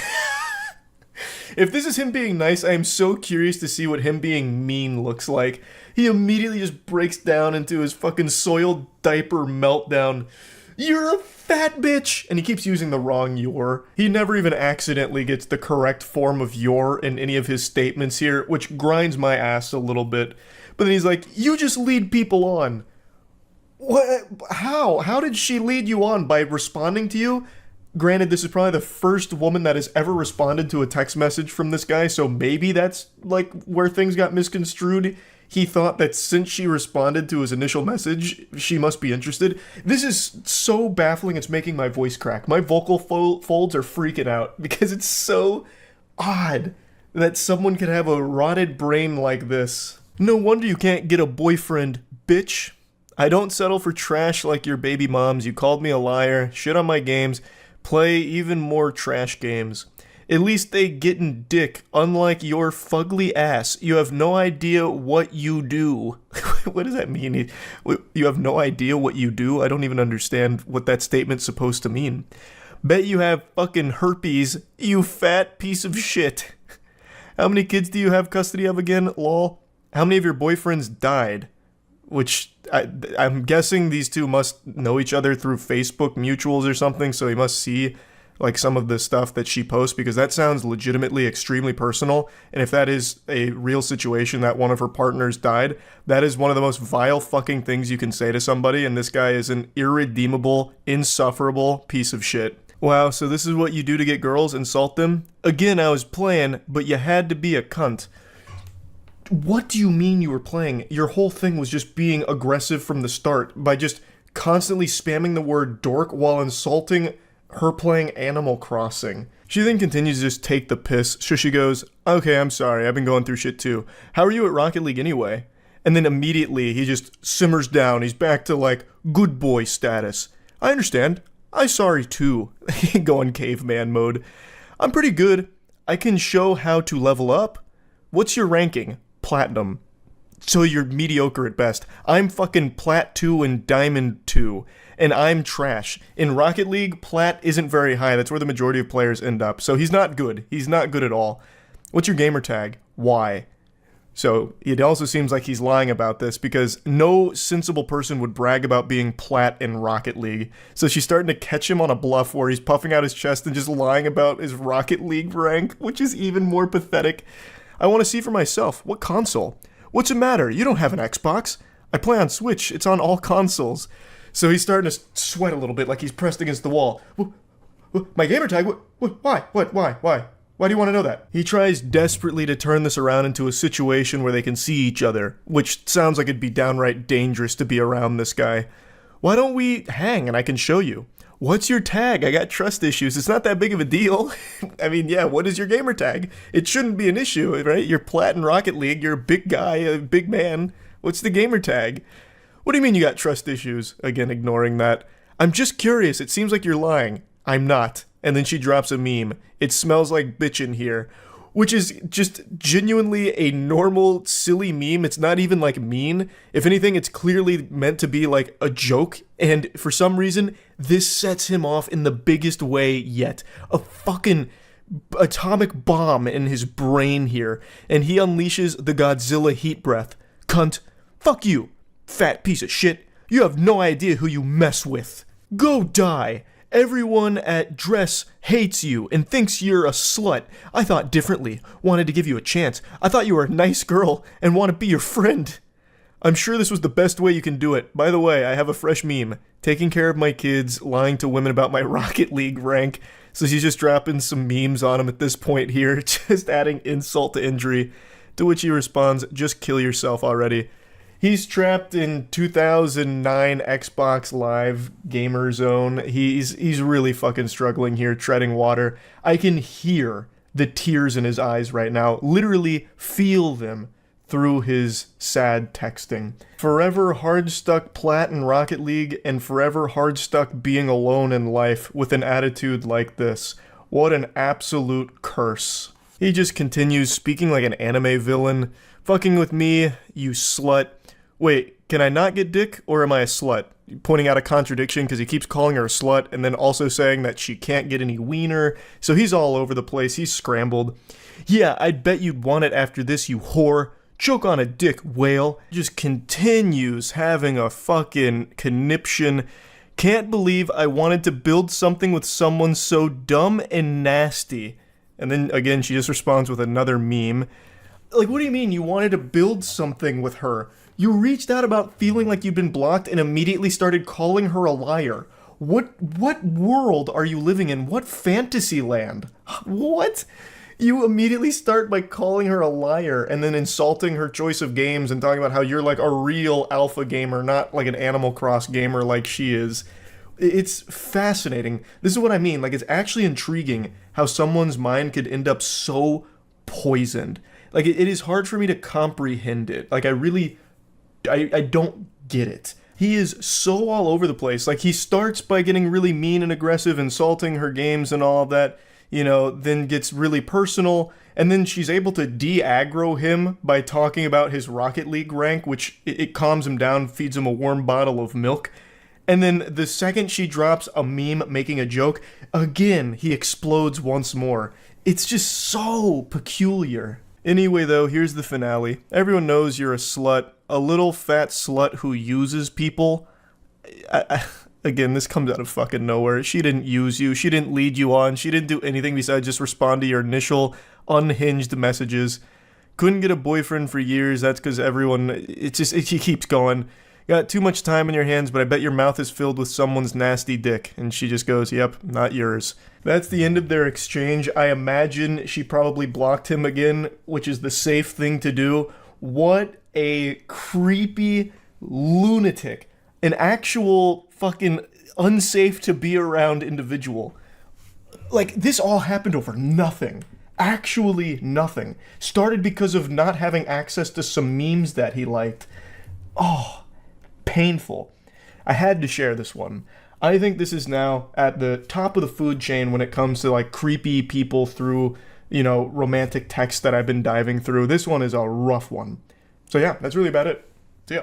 Good morning, and welcome back to Wacky Weirdo Hour. Boy howdy, do we have an action-packed lineup for you today. Get out your cup of coffee, enjoy your cereal. It's about to be a bit of a ride. Sometimes I'm asked, why do I do this to myself? Why do I dabble in the swamp of cringe? What's the purpose? What's there to gain from staring into the abyss and letting the abyss stare back into you? And the thing is, I unironically feel there's real value here in some lessons to be learned from the lunacy. Let's say there's people out there that haven't really experienced a lot socially in life, suckling mother's bosom, and has never really branched out from the nest to get their own wings and become the social butterfly that they are destined to be.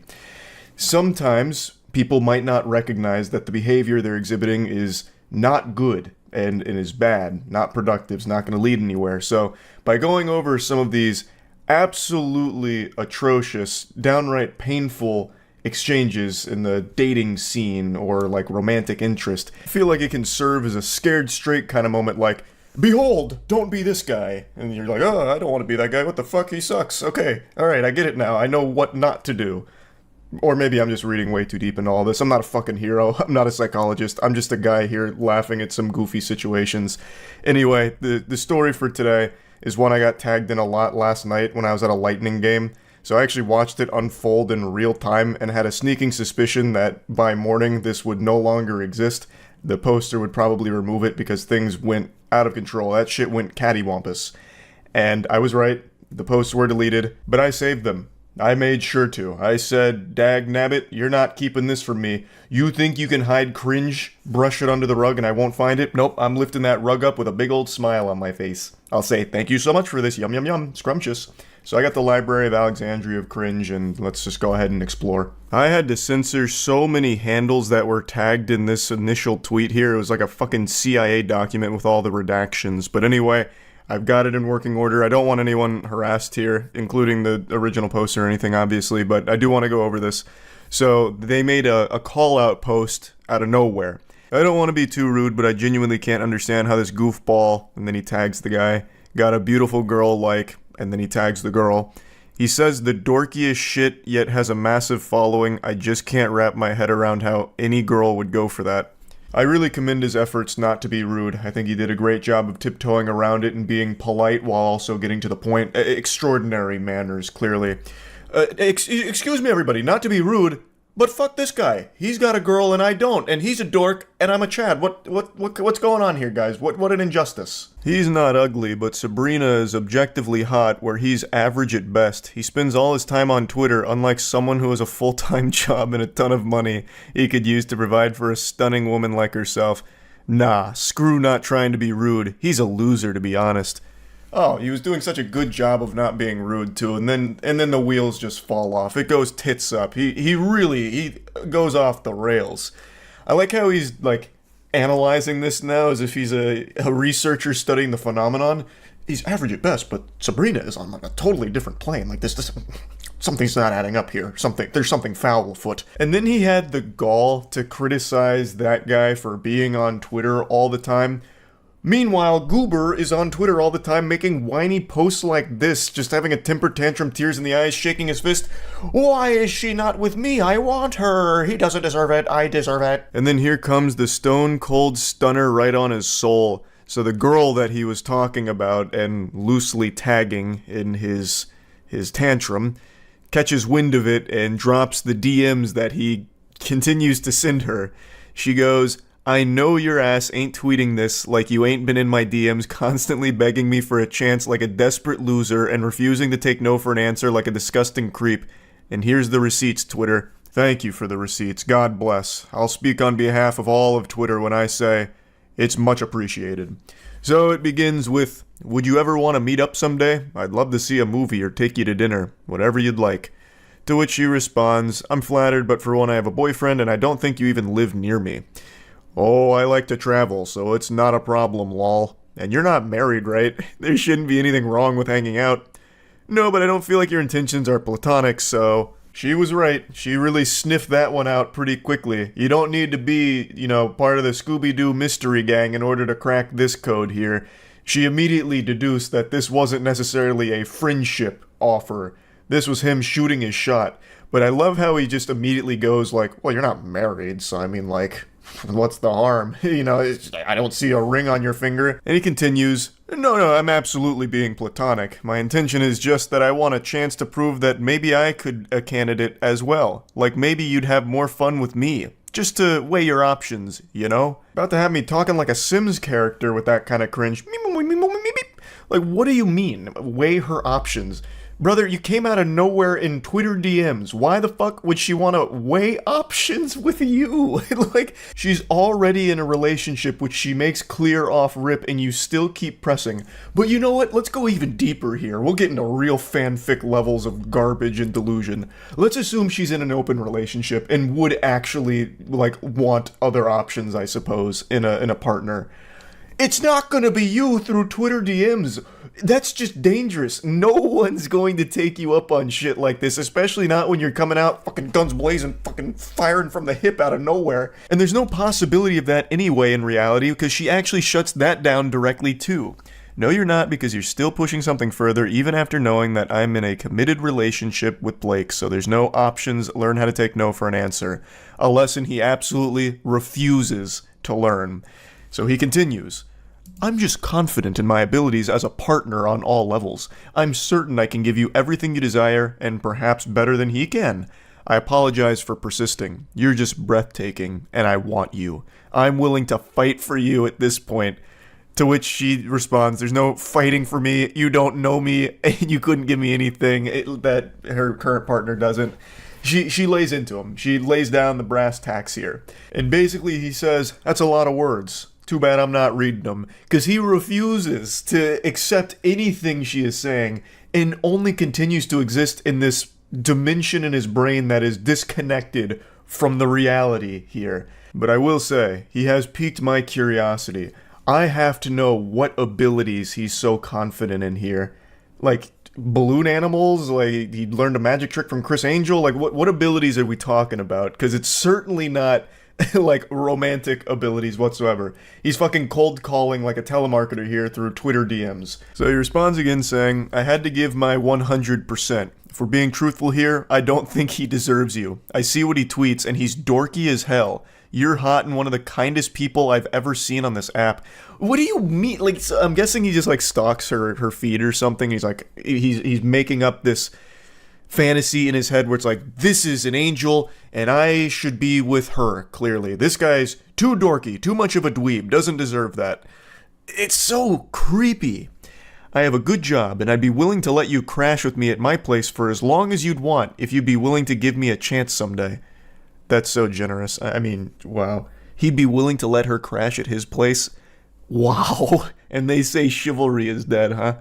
I don't even know why he's making that offer. I don't think that's something anyone would want to do. I don't know why he's making it sound like he'd be willing to make a sacrifice by letting her live with him when he's fucking obsessed with her. It's oh my god, it's so fucking weird. I'd take care of you, but you everything you want? Oh, buy you everything you want and give you anything you'd need. I haven't found any ladies in my area that share my same interests or honestly that are as beautiful as you are. I guess you just brought out my competitive side, lol. You absolute weenie. It's not a competition. And if dating was a competition, you're gonna stay losing with an attitude like this. I don't know why he's treating it like a game of Counter-Strike where if he just plays it properly, he'll go ahead and squeak out the W. She's already in a relationship. No matter what you do here through fucking Twitter DMs, it's not going to change that and she's not going to want to go with you. No matter how much you lecture her about why her current partner doesn't deserve her, which is an outrageously weird thing to do. You don't even know them to begin with. You are just someone that is stalking their fucking Twitter feeds, I guess. Like, this whole thing is super creepy. And he just doesn't see it. So she posts these DMs, and obviously a lot of people started dunking on him for it. And instead of trying to learn from it and understand why this isn't a good thing, he takes it as another opportunity to proclaim his love for this stranger.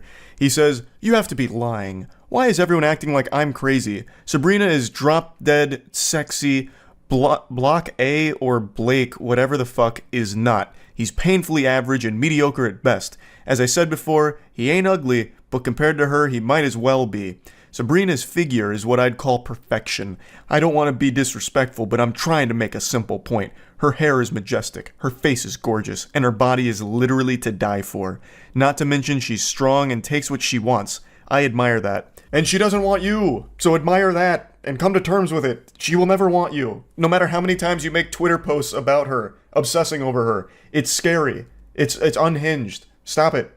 Like, I don't know how else to like put it in plain terms, but even with people putting it in the plainest terms for someone to understand, he still just thinks that like his intellect is above everyone else's and no one's understanding his point.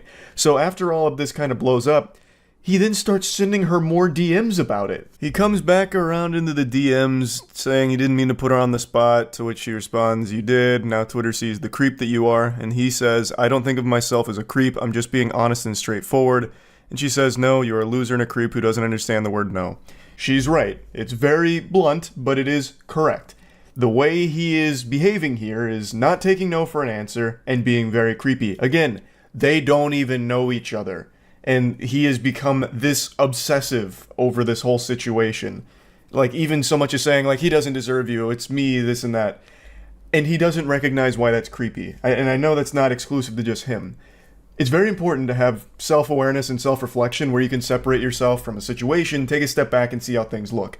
He needs to be able to have that ability. That's an ability he should be confident in, so he can recognize that the way he has conducted himself here is creepy. You are a creep in this exchange, and you need to grow from it to not be like this going forward. And he just keeps going. "I thought you'd appreciate my persistence. I thought wrong. You turned the app against me. I didn't get any engagement before that tweet. People really lined up to defend that dude. I didn't think he was that liked, to be honest with you." It has nothing to do with the individual in this case. It just all has to do with you being creepy and people wanting to let you know that what you're doing is not okay. He's just not able to grasp the situation. And I also don't know why he would think this persistence would be appreciated. Again, you don't even know her. And being extremely persistent and annoying about shit is something nobody likes. Not even in a romantic partner, but in general, even as a friend. If you're just gonna keep like poking and pestering and like constantly prodding, no one's going to like that. She then explains to him again how what he's done is something nobody will appreciate, and he just ignores it and says, nobody on this app understands what my point even was that I was trying to make. What point? You're not making a point. You just keep saying how much you like her and find her boyfriend to be dorky and unworthy of her. What point are you talking about? There's not some like deeper underlying message that you're trying to get across that we're all too stupid to see. You're just being a weirdo for everyone to see publicly and throw tomatoes at. This is the last DM here that was shared. He says, I treat women with the utmost respect, actually. That's the impression I got as well. Yeah, no, yeah, that's what I got when reading this too. To which he responds, you don't when you can't accept the word no and objective women. Your loss, I guess. That's just a classic sign-off from like every single one of these meltdowns and bad romantic exchanges. Somehow it always ends with the guy saying, your loss, I'm actually like the best dude ever, I'm like the chillest, nicest guy ever, and you just blew it with me, so put that in your pipe and smoke it. You'll be thinking about that every night trying to go to sleep. What a big loss for you. I don't know why that's so common amongst all of this, but it is very interesting to see it every single time. But anyway, I just wanted to share this because I've been so fucking deep into these, like, weirdo romantic exchanges and all of that, so that's really about it. See ya. Hello, and welcome back to Weirdos in the Wild. The best way to start your morning is with a big frown on your face, so get ready to wear that with pride.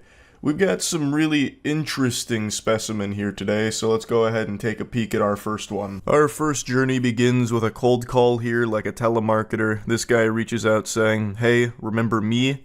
And get used to seeing me spelled that way, because he only speaks about himself as if he's talking through the we, me channel from back in the day. And she responds by saying, hey, I think so, from blank, which is middle school. So they knew each other in middle school, and I'm assuming it's been quite some time since then, because then a couple months later he reaches out again saying, hey, you have kids yet? It's already off to an odd start. They're clearly in their adult years here, and this guy's thinking about her from middle school, and then reaches out a couple months after making initial contact just to ask if she has kids currently.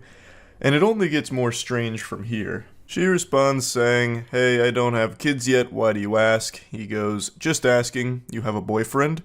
I do have a boyfriend. Do you have a girlfriend? Can I tell you something? And that's how you know this is about to go straight into the shitter here. That question, can I tell you something, always seems to precede the most foul thing you'll ever hear in your life.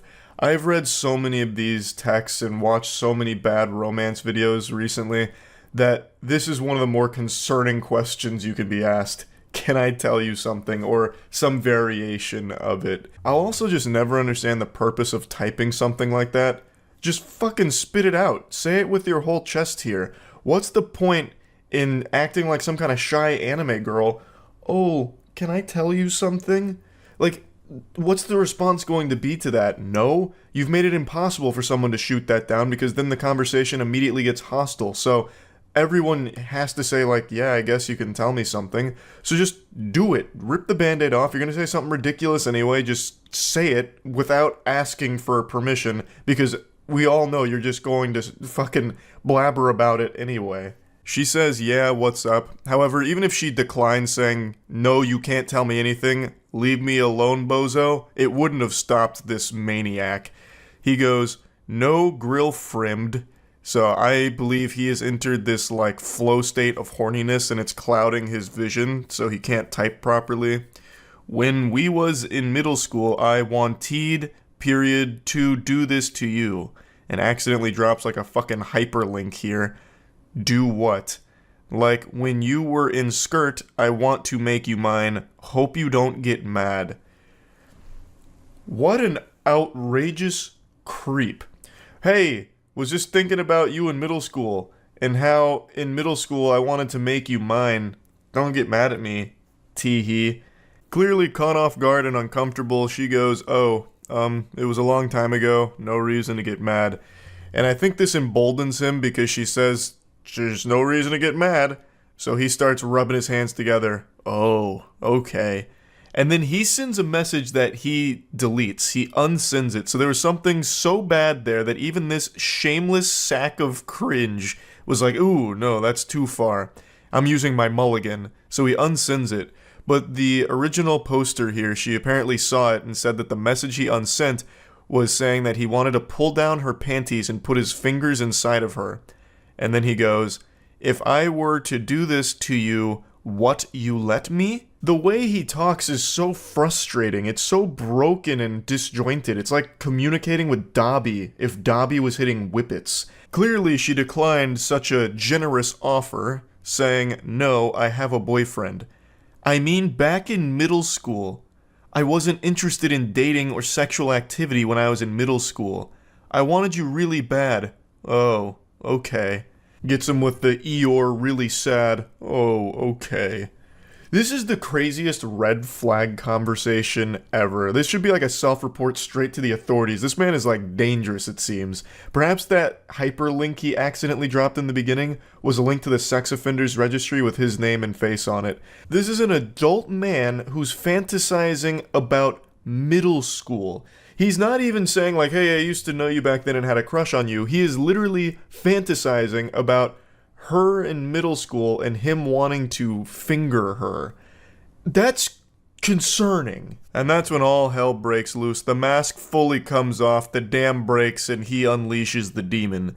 She says, I'm a bit confused as to why you're telling me this now, because obviously anyone would be confused getting this shit out of the blue. It's really creepy.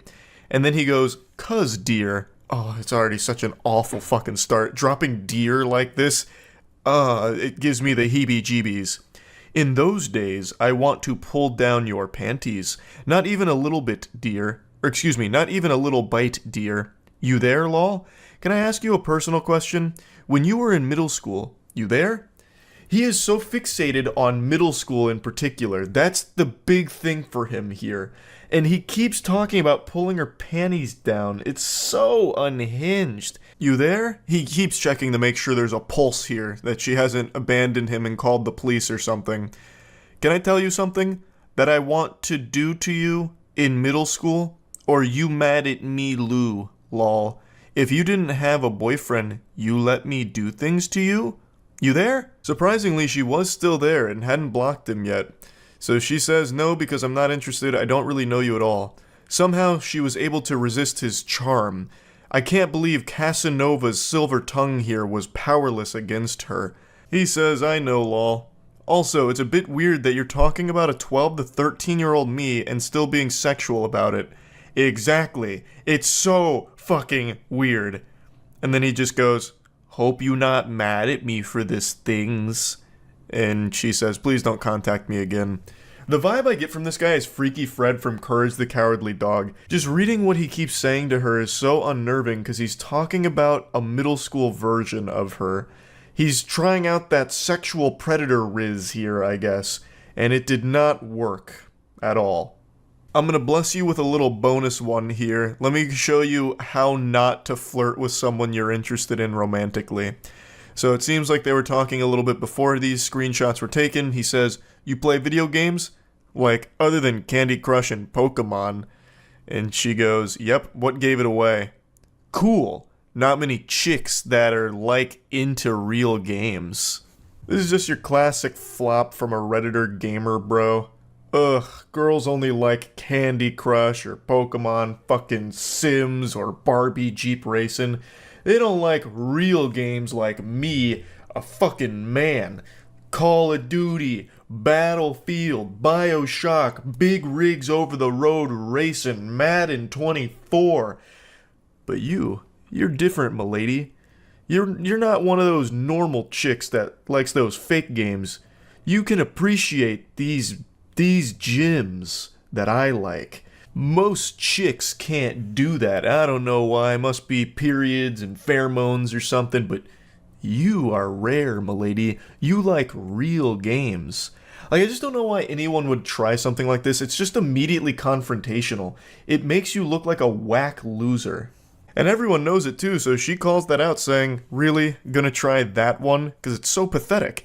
And he goes, what? It was a compliment. And she just says, whatever.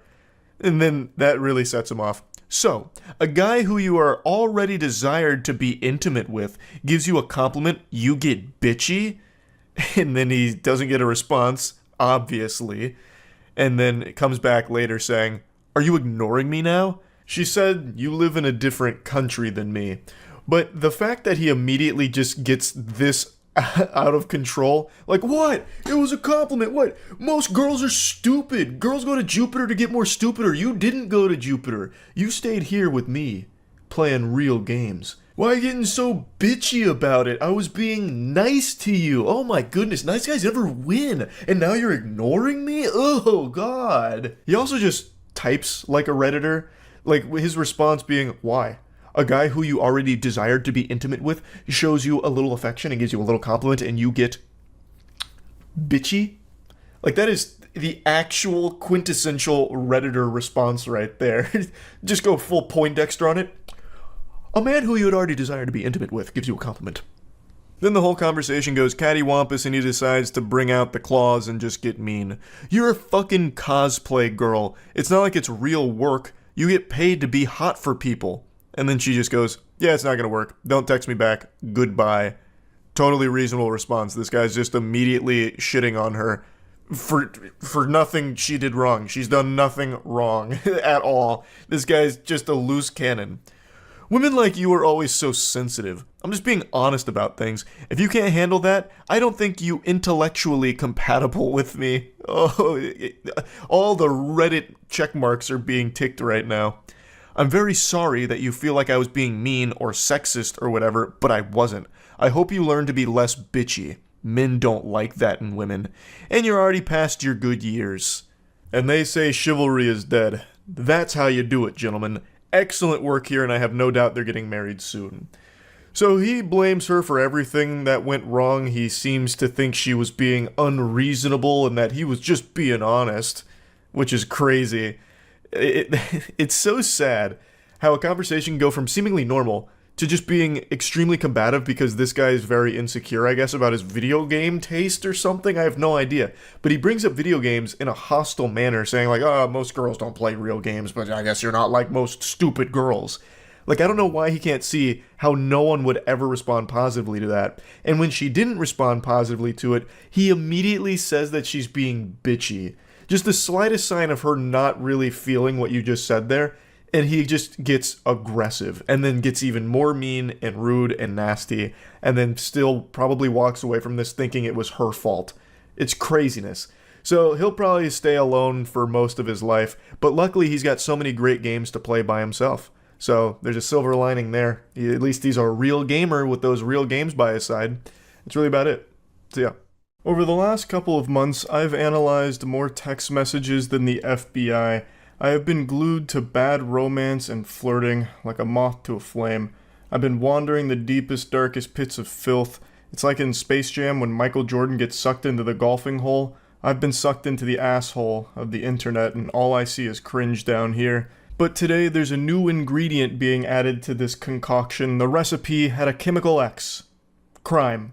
This got posted to Reddit earlier today and a lot of people sent it my way, and it actually reminded me of a real criminal case that happened back in 2022, and I actually found the case again through the comment section of this post because I couldn't quite recall all the particulars of it, but there is a lot of similarities shared between that criminal case in 2022 and these text messages that this individual is showcasing here. So it starts with this girl's coworker messaging her out of the blue saying, "Hey."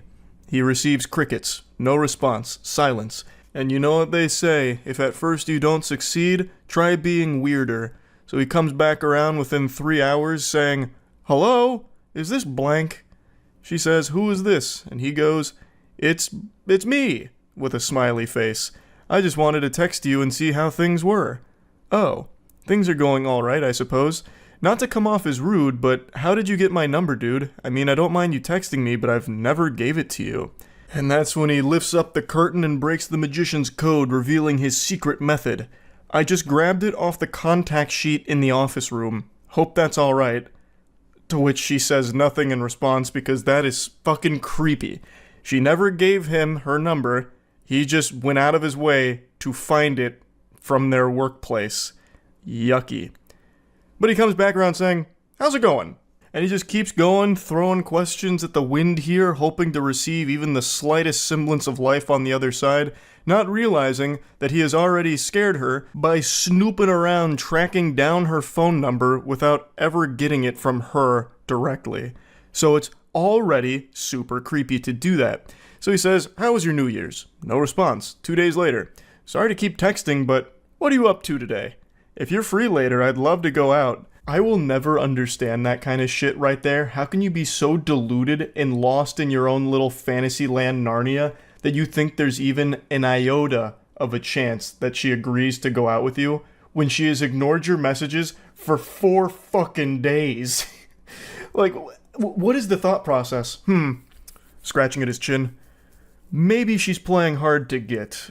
Perhaps she's just been truly swamped and has been really wanting to reply to me but just might be a bit shy and doesn't know how. I know. I'll go ahead and invite her out with me. That should make her a lot more comfortable. And he goes a bit deeper. "I know you're probably busy, but I could pick you up too, so you wouldn't have to take the bus anywhere. If you wanted to go out, that is. Sorry to keep texting, but I don't want to be out too late, so I'd appreciate a response at some point, smiley. I'm heading out to get coffee now, so if you want to join me, just let me know." "Ma'am, you better hurry. The choo-choo train is leaving and Mr. Perfect is going with it. You only have one opportunity to get coffee with a gentle sir like this, so you really gotta play your cards right." She declines, saying, "I would appreciate it if you didn't text me unless it's work-related. I don't really know you, and I'm only blank. You're 5 years older than me, dude. This just feels creepy." "I didn't mean to be creepy or anything. You're just pretty, and I thought it would be cool if we got to hang out, smiley." "No thanks. That's honestly so weird, and if you continue to ask, I'm going to talk to Lean about this." I'm assuming that's like their supervisor or someone higher up at the place they work. And then he goes in deep. He says, "I'm not gonna lie. I've been thinking about you a lot, and I just want you to spend time with me. What you said the other day just felt rude. At least try and give this a chance. I know you're probably not awake, but I've been up all night thinking about you. Not going to lie, sometimes I like to take pictures of your ass while you're in the drive-thru window and I jerk off to them in the bathroom." I'll go ahead and take a courtesy pause here to give everyone a brief respite and let that nugget marinate in this sauce here because he just dropped a real heavy, spicy meatball on the plate. And when I first read it, I certainly wasn't ready for that because that's just openly admitting to a crime. I'm not a sheriff or anything, but I'm pretty confident that that's illegal. He'd probably be taken away in handcuffs if this information got out, which it should. She should absolutely report all of this. Now, somehow it actually only gets worse from here. This is just the beginning. He's showing his true face, and man oh man, is it an extraordinarily ugly one. I know that's messed up, but imagine if we fucked in the work bathroom, or if we went out in public. I honestly just love the idea of having a little helpless bitch under my control. I know you're so much younger, but you should give it a shot. Older men can be so much fun to be with. No one at work would have to know. Hello? Sorry for calling, but I'm really lonely and you haven't replied to me at all. Since the text messages are going unanswered, I guess he's resorted to actually just calling her, which is also being ignored, obviously, because that's the safest thing you can do is ignore it. So I can't believe the revelation that it turns out he's lonely. Who would have seen that coming? With smooth talking like this dude's got all the game in the world. This man's a fucking apex predator, a grizzly bear, a champion of Riz here. I can't believe that he, of all people, would somehow be lonely. What a curveball. He then tries to brush all that under the rug, trying to apologize for it. Sorry about last night. I got carried away. I know you're probably not even reading these, but I hope you have a good day, smiley. I'll be thinking of you. I really don't see an issue. It's not like a romantic date or anything. It would just be getting coffee and food. And if you were in the mood, we could always go to my place to watch a movie. I know it sounds creepy, but why not just get out and enjoy the day together? What in the hell is even that? What are you talking about? It's not like a romantic thing or anything. You were just talking about fucking in the workplace bathroom. And then you were talking about having a helpless bitch under your control. What do you mean it's just coffee? You're already showing how extraordinarily creepy and perverse you are. What are you yapping about? He's blabbermouthing about a bunch of hooey. And that's when she finally does respond to all this and says, Alright, man, I'm probably going to report you to the police. You know damn well that I'm underage, and you're texting me in the middle of the night like that. Fuck off. And then he drops her address and says, if you continue to ignore me, I'll just make it so you can't. If you tell anyone, I'll make this even worse for you. So it turns out she's underage, and he was well aware of that fact. And he also would have been even more aware of that fact, considering he snooped through the confidential workplace documents to find her address and her phone number. So it would have been abundantly clear that she is underage, and he didn't care. He still went for this full throttle. So he's also a pedophile on top of all of this. Now he concludes their conversation by dropping her address to obviously try and scare her, letting her know that he knows where she lives and he can always pay her a visit. And a lot of people in the comments, and I think a lot of people in general, would assume that that's just supposed to be like some kind of scare tactic to get her to not say anything. Not necessarily that he's going over there right this instant to do something, but that is still a legitimate threat, and I imagine an actionable threat that the authorities can use. This is one of those situations that really shouldn't be taken lightly, and it seems like it isn't. It seems like she's taken the proper measures here, like contacting authorities or contacting workplace staff and all that, which is what she should be doing, because this is just legitimately dangerous. I mentioned at the start that it reminded me of a case from 2022 where a man killed his 17-year-old coworker because he had a huge crush on her, and since he couldn't have her, nobody could. Her name was Riley Whitelaw, and she was murdered at her place of work by this individual. He recently got sentenced in October of 2023 for the murder, and it is just horrifying. Now, Riley had previously made a complaint to the employment about how uncomfortable he made her with like the advances that he would make on her and all of that, and even asked to like have her schedule changed so they wouldn't have to work together. And despite all of that, they still worked together. The place of employment did not change her schedule around to get her away from him or anything like that. They continued to work together despite all of her complaints until it eventually culminated with him killing her. It's a tragic story. Fucking horrifying. And it reminds me of the text messages we just read right there, where a coworker becomes infatuated with someone and then eventually does something disgusting like that. So reading through these text messages, it is a concerning individual in a scary situation. And it's something I think about from time to time about how awful it must be to just be doing your job, doing nothing wrong at all, and then still ending up in a situation like this. This girl never made any advances toward this guy. She never even gave him her number or anything at all. And yet somehow he still became obsessed with her and then stalked her company documents to find her phone number and her address and all of that. It's just so awful. She's literally just doing her job and then gets put in a situation like this because of this absolute lunatic. So yeah, just wanted to talk about it a little bit. I think situations like these should always be taken seriously. Like if a coworker or anyone for that matter starts to get like a level of obsession with you that it becomes a bit palpable, that you can start to see it, it immediately needs to be something that you take very seriously because you never know where it could lead. And I think that is just always something that needs to be handled with real care. So just wanted to go over this a little bit. That's really it. So yeah. We're entering into an age where people just don't know how to socialize. It's just this inability to appropriately communicate with one another in a healthy way, and it's led to a lot of confusion and, frankly, a lot of unhinged weirdos in the dating scene, it would appear. I have become way too invested in reading these horror stories from people that were romantically interested in one another or even went on dates, and then all of a sudden things go tits up over nothing because people are just disconnected from reality and perpetually on edge, it would seem. Like, I am so deep into this rabbit hole. I understand how pathetic that is on my part, but I can't help it. It's just so fascinating. Like, it seems like you'd have better luck finding your soulmate in one of my streams, like by just communicating with someone in the chat.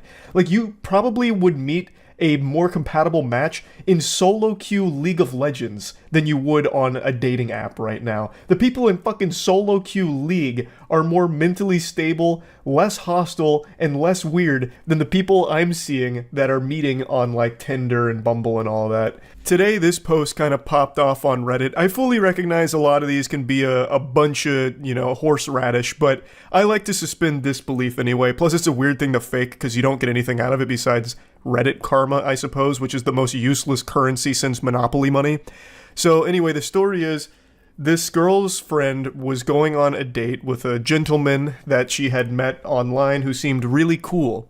They agreed to meet at this restaurant, and that's where the story begins. So she says, "I'm on my way," to which our gentle sir tips his fedora and says, "K," which already feels a little hostile to me. This is their first date. I feel like you can't just be dropping a K like that. It just seems a little aggressive, but maybe I'm reading into it too deep since I already know how the story plays out. She says, "Are you there yet?" "No, I'm going to be a little bit late." "No worries, I'm here. I'll be in the far right corner." He finally arrives. Our protagonist makes it to the scene. He kicks open the doors. He says, "I'm here. I don't see you." To which she describes her location. "I'm next to the big plant in the back to the right when you first walk in." So she's providing him with directions, coordinates, so that way he can go walk over and they can begin their date. But the date never really begins because you see, something has already gone awry, even upon first walking into the establishment. He drops this bomb on her. He says, "Piss off," out of nowhere. Actually, from out of left field, the curveball, which catches her off guard. She goes, "I'm sorry? I'm really confused right now." As most people would be, because he hasn't sat down at the table, she hasn't even seen him yet, and he's angry about something, fuming, furious, steaming. Well, what went wrong? Let's start to speculate a couple of things. Perhaps this is an Ed, Edd and Eddy situation when Ed gets the rock in his shoe and it just puts him in a bad mood. Maybe he believes that he's been catfished. He might have seen her from a distance and it wasn't the same girl that he thought he was communicating with. Perhaps. But what if I told you the reality is something none of you would possibly guess? It's actually super easy to improve your social skills and increase your odds of getting laid. All you need is to shop at moistglobal.com and get the new retro basketball line.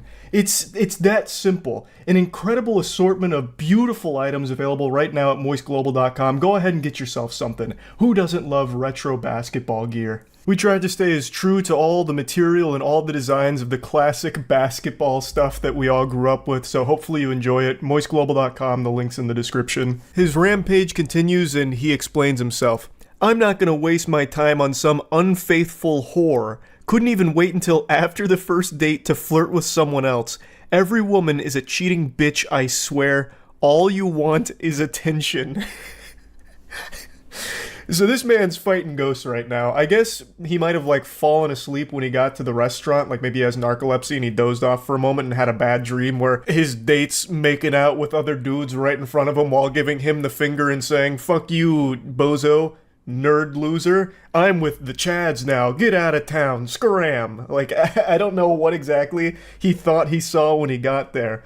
But he goes on this, attack right now about how she's an unfaithful whore, even though she has done nothing but just sit at a restaurant waiting for him. And she's as confused as anyone. She goes, "I don't know what you're talking about. I haven't flirted with anyone since we started talking. I don't know where you got this idea from.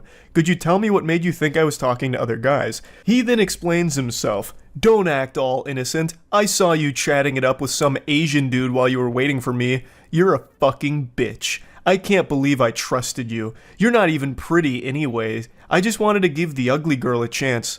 Or ugly they or whatever you are. Slut."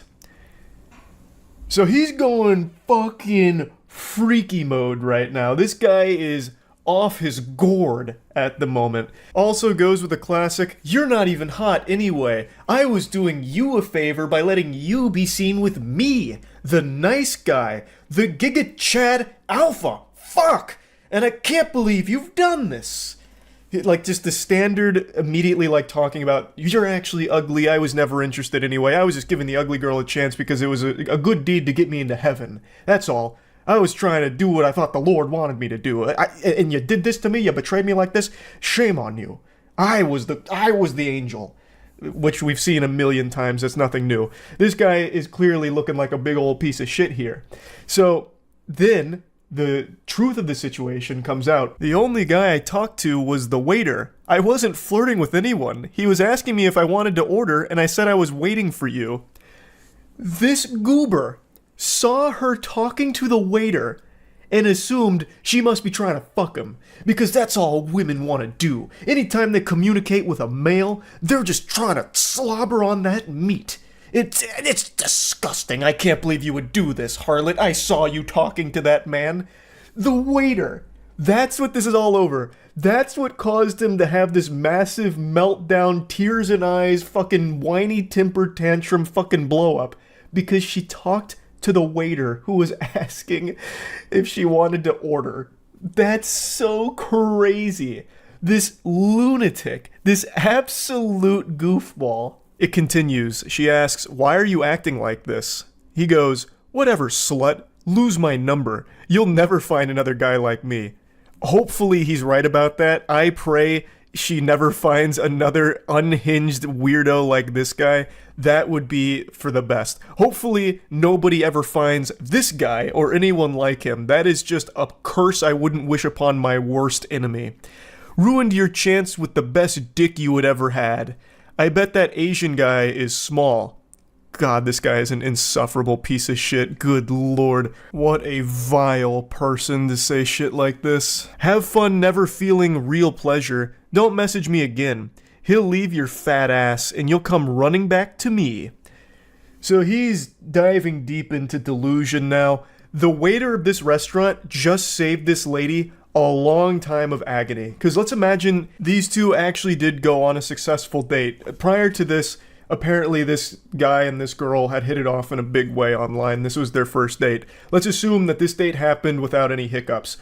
She would have never seen this side of him until it was probably too late when they were already in a relationship, and it would have led to a lot worse of a situation for her. So the fact that this happened on day one, well, even before day one, this is like day zero because he never even sat down at the table for the date.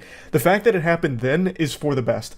It saved her a long time worth of trouble. So the waiter in this story, actually a hero. Hats off to that guy. What's that expression? It's from Futurama. When you do something right, people won't be sure you've done anything at all. Like, that's exactly what happened here. Dude's just doing his job and ended up saving her so much trouble down the line.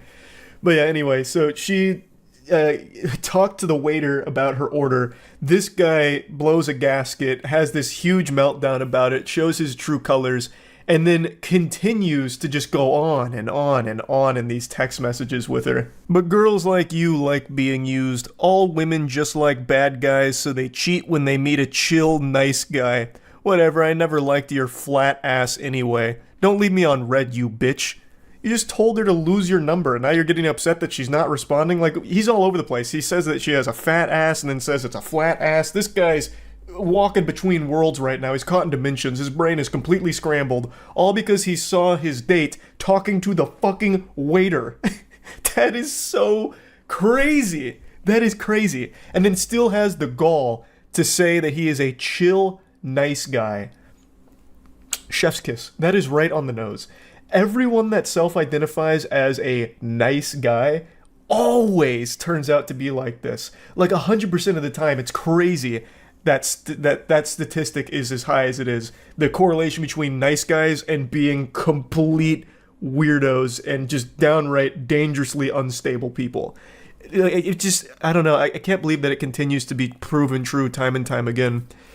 But yeah, anyway, I just had to showcase this one because I was giggling about it for quite some time. Like I said, I am in so deep on these horror stories of romance in the dating world, I couldn't help but at least share one here. That's about it. So yeah. Have you ever really taken a step back and got deep in thought and realized just how incredible it is that we as humans are able to speak to each other, language, and how mind-blowing that concept is? Communication is a blessing. But today I almost feel like it's a curse. I just read legitimately the worst thing ever, and it makes me regret that our ancestors at one point when they were still cavemen started grunting at each other to communicate, and then it eventually led to this existing. Oh my god, I saw this today, and it made me ill. And I thought, if I had to bear this burden knowing that this exists, you're gonna have to share in the load with me, so let's go on a little adventure here. It's from Tinder. Let me introduce you to the boy wonder Chris here. So, these two individuals matched, and Chris was making the first move here, shooting his shot. I better be your top priority, with a little winky face emoji. I don't know if that's the strongest opener. I haven't been on dating apps in many moons now, but that seems a bit weak, but hey, his heart's in the game. She responds to that in a pretty playful way, I think is what she was going for. So she says, "Let me know if you want to go out tomorrow so I can cancel my daughter's parent-teacher conference." To which our Casanova here says, "Such a good girl you are. I'm free tomorrow." It's already getting so yucky. Such a good girl you are. He's speaking to her like it's a dog or something, like he's about to offer her a treat. And then she says, "I'm not," with a laughing, crying emoji, to which he wants some clarity. You're not a good girl, or you're not free. And she clears up the confusion. She says, "Not free. I have to go to a parent-teacher conference." Already, this whole exchange is going cattywampus. The wheels are falling off pretty quickly. And somehow it just continues to go further downhill. A goddamn avalanche of cringe.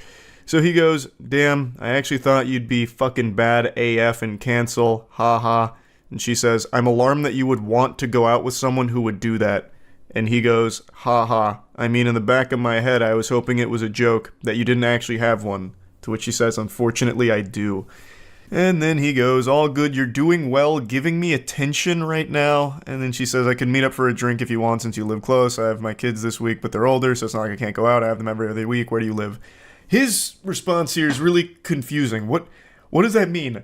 All good, you're doing well, giving me attention right now. What's happening? Is she like scratching under his chin? Like, I don't get it. What is he referring to? They're just talking on Tinder, and why is she... So you're going to start to notice that as this exchange continues to unfold here, it feels as though they're having two different conversations. Like, it's super all over the place. Like, the dots don't connect at all. Like, they're in two different dialogue trees, and it's not matching up. Now, our boy Chris, the protagonist, is a lot of things, but a coward he is not.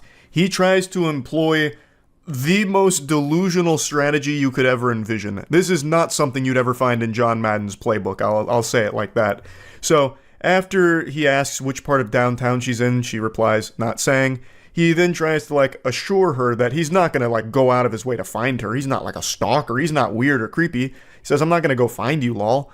And then he says, "I just got done with the gym, now doing post-workout naked stretching." Chris, are you okay? Post-workout naked stretching. You're off your gourd. Brother, you lost your marbles. What is a post-workout naked stretch? Are you telling me this guy's at Planet Fitness right now in the locker room fucking goatseeing himself in order to get like reps in at the end? Like, that's how he cools down? What is a post-workout naked stretch? I've never heard of that before. This is him trying to be like hot about things, I think. Like, ooh, this is gonna get her wet. I was at the gym, pumping iron, praying at the Iron Temple, way min, babe. And then I finished. Biggest pump of my life. So obviously I took my pants off, put both legs over my head, and hung a 5-pound kettlebell from my erect wiener. Hold for 30 seconds for 3 sets. It's the only way to conclude a good workout. Like, what the fuck is even happening? I don't know why he thought this was a good idea. Like, unless he's like an OnlyFans creator or something, and this is just content that he films, like the, naked yoga that you see on YouTube or something. It's just, it is a wild attempt here at, like, flirting or trying to be, like, sexy on Tinder or something. It is bold. It is brutally cringe. She then responds by saying, "If you were driving by, you might peep in the window. Haha. Sounds uncomfortable," referring to the stretching, I think. To which he just says, "I mean, of course." Now, here's where things get even more fucking confusing here. The conversation really does feel like some kind of malfunctioning questline in an MMO where, like, the dialogue is just incorrect. Like, the characters are glitching out. So he says, "To the stretch," asking about, like, what sounds uncomfortable. And then she says, "No, for work. My stylist feeds me champagne." I don't know, maybe I'm the problem. What is she talking about? Like, how does that fit into anything that's happened here with this absolute disaster that Chris is trying? I don't understand. Maybe she's just trying to change the subject. I'm really not sure. And then he goes, "Was a bartender, now I'm just a content creator and gonna start day trading." "Oh, so you're a little horny." What is happening? So I think my initial theory might be the right one. He might be like an OnlyFans creator, so the naked stretching he puts on the premium subscription tiers or something. But those days are going to be short-lived because he's going right to day trading. He's going to the tippy top of the food chain. He's watched a few TikTok financial gurus and he's got it figured out now. I also don't know why he says, "So you're a little horny?" Like, where is he even finding that? There's no hint of horniness anywhere in here. And then she goes, "Oh God, what a nightmare you are. Got some crypto, do you?" So the red flags are abundant here. She's starting to notice there's some holes in this ship, and it is sinking. This is fucking going disastrous, catastrophic. And he goes, "Ew, no. I'm not a corporate bro. I'm a film person. I mean, okay. To which she also just says, okay. And he goes, good girl. What in tarnation is happening? This is like when you used to try to talk to Cleverbot back in like 2010. It's nonsensical. Chris's mind is an enigma. It is a confusing, perplexing hellscape of ideas, and communication is not. It's frying my brain just trying to process it. His inability to communicate effectively is impressive. It's alarming. Next he says, I just want to get away from bartending before I hit someone, lol, to which he says, yeah, nobody wants to hit content creators and day traders, obviously making a joke about it. He then goes, nah, or tap. But at least I'm tall and handsome, one saving grace. So he's trying to hype himself up, give himself some gas here, which falls extremely flat. The tank is run empty. She just goes, if you say so. And then he tries to save it by saying, a focus group told me, wasn't my say. His attempt at being playful, like, oh, I would never say this about myself. It's what everybody else says. I'm tired of hearing it actually about how fucking tall and handsome I am. And then she says, I like short guys. He goes, how short? And she says 5'7" to 5'10". And this is where it got personal for me. A dagger to my heart. She likes short guys and then lists guys taller than me. So I am freakishly short in her eyes. That's fucked up. 5'6" is fine.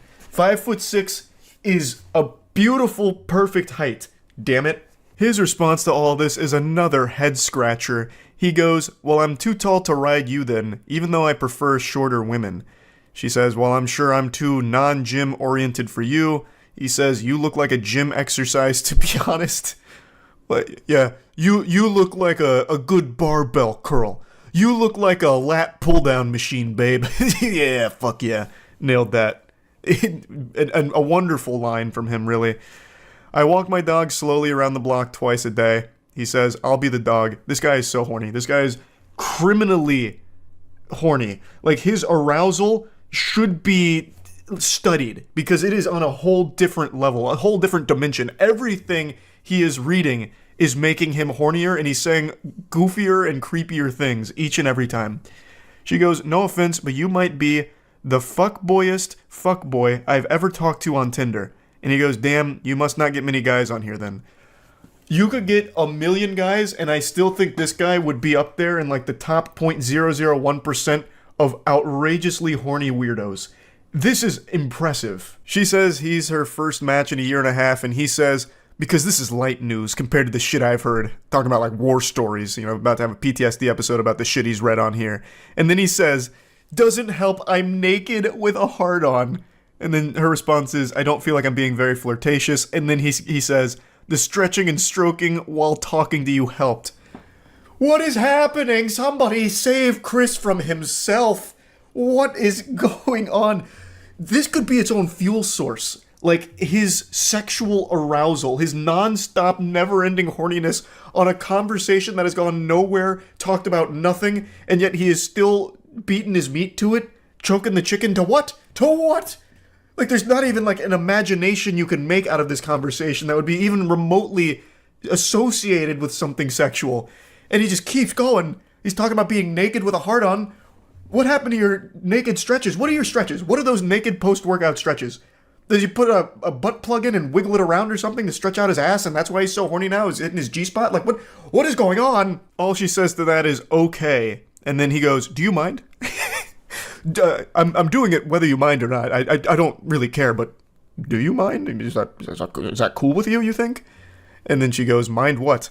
Me stroking myself while we chat. Oh, it's so yucky. Oh, it's so foul. Not at all. Can I tell you a story about last night when I was alone in my bed? Sure. My cat jumped up next to me and started hacking, and then she threw up in my hair. So this is her attempt to try and gross him out to ruin his mood, but she doesn't realize the raid boss of Cringe that she's up against.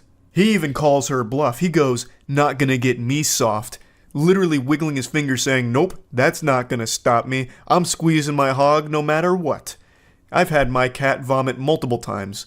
I had to get up anyway because I perioded all over my sheets. And he goes, yum, nice try. And she goes, through the mattress cover. He goes, bleach helps. Were you naked?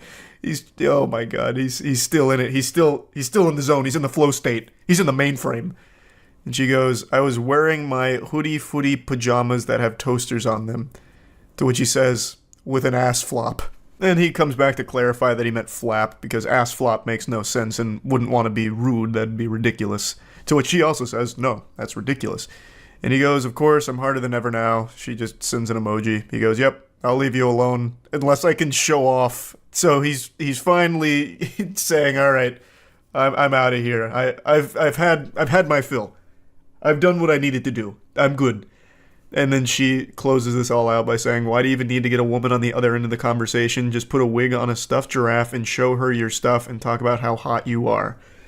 So this whole conversation is one for the books. This is something special. This is so fucking weird. On every possible level.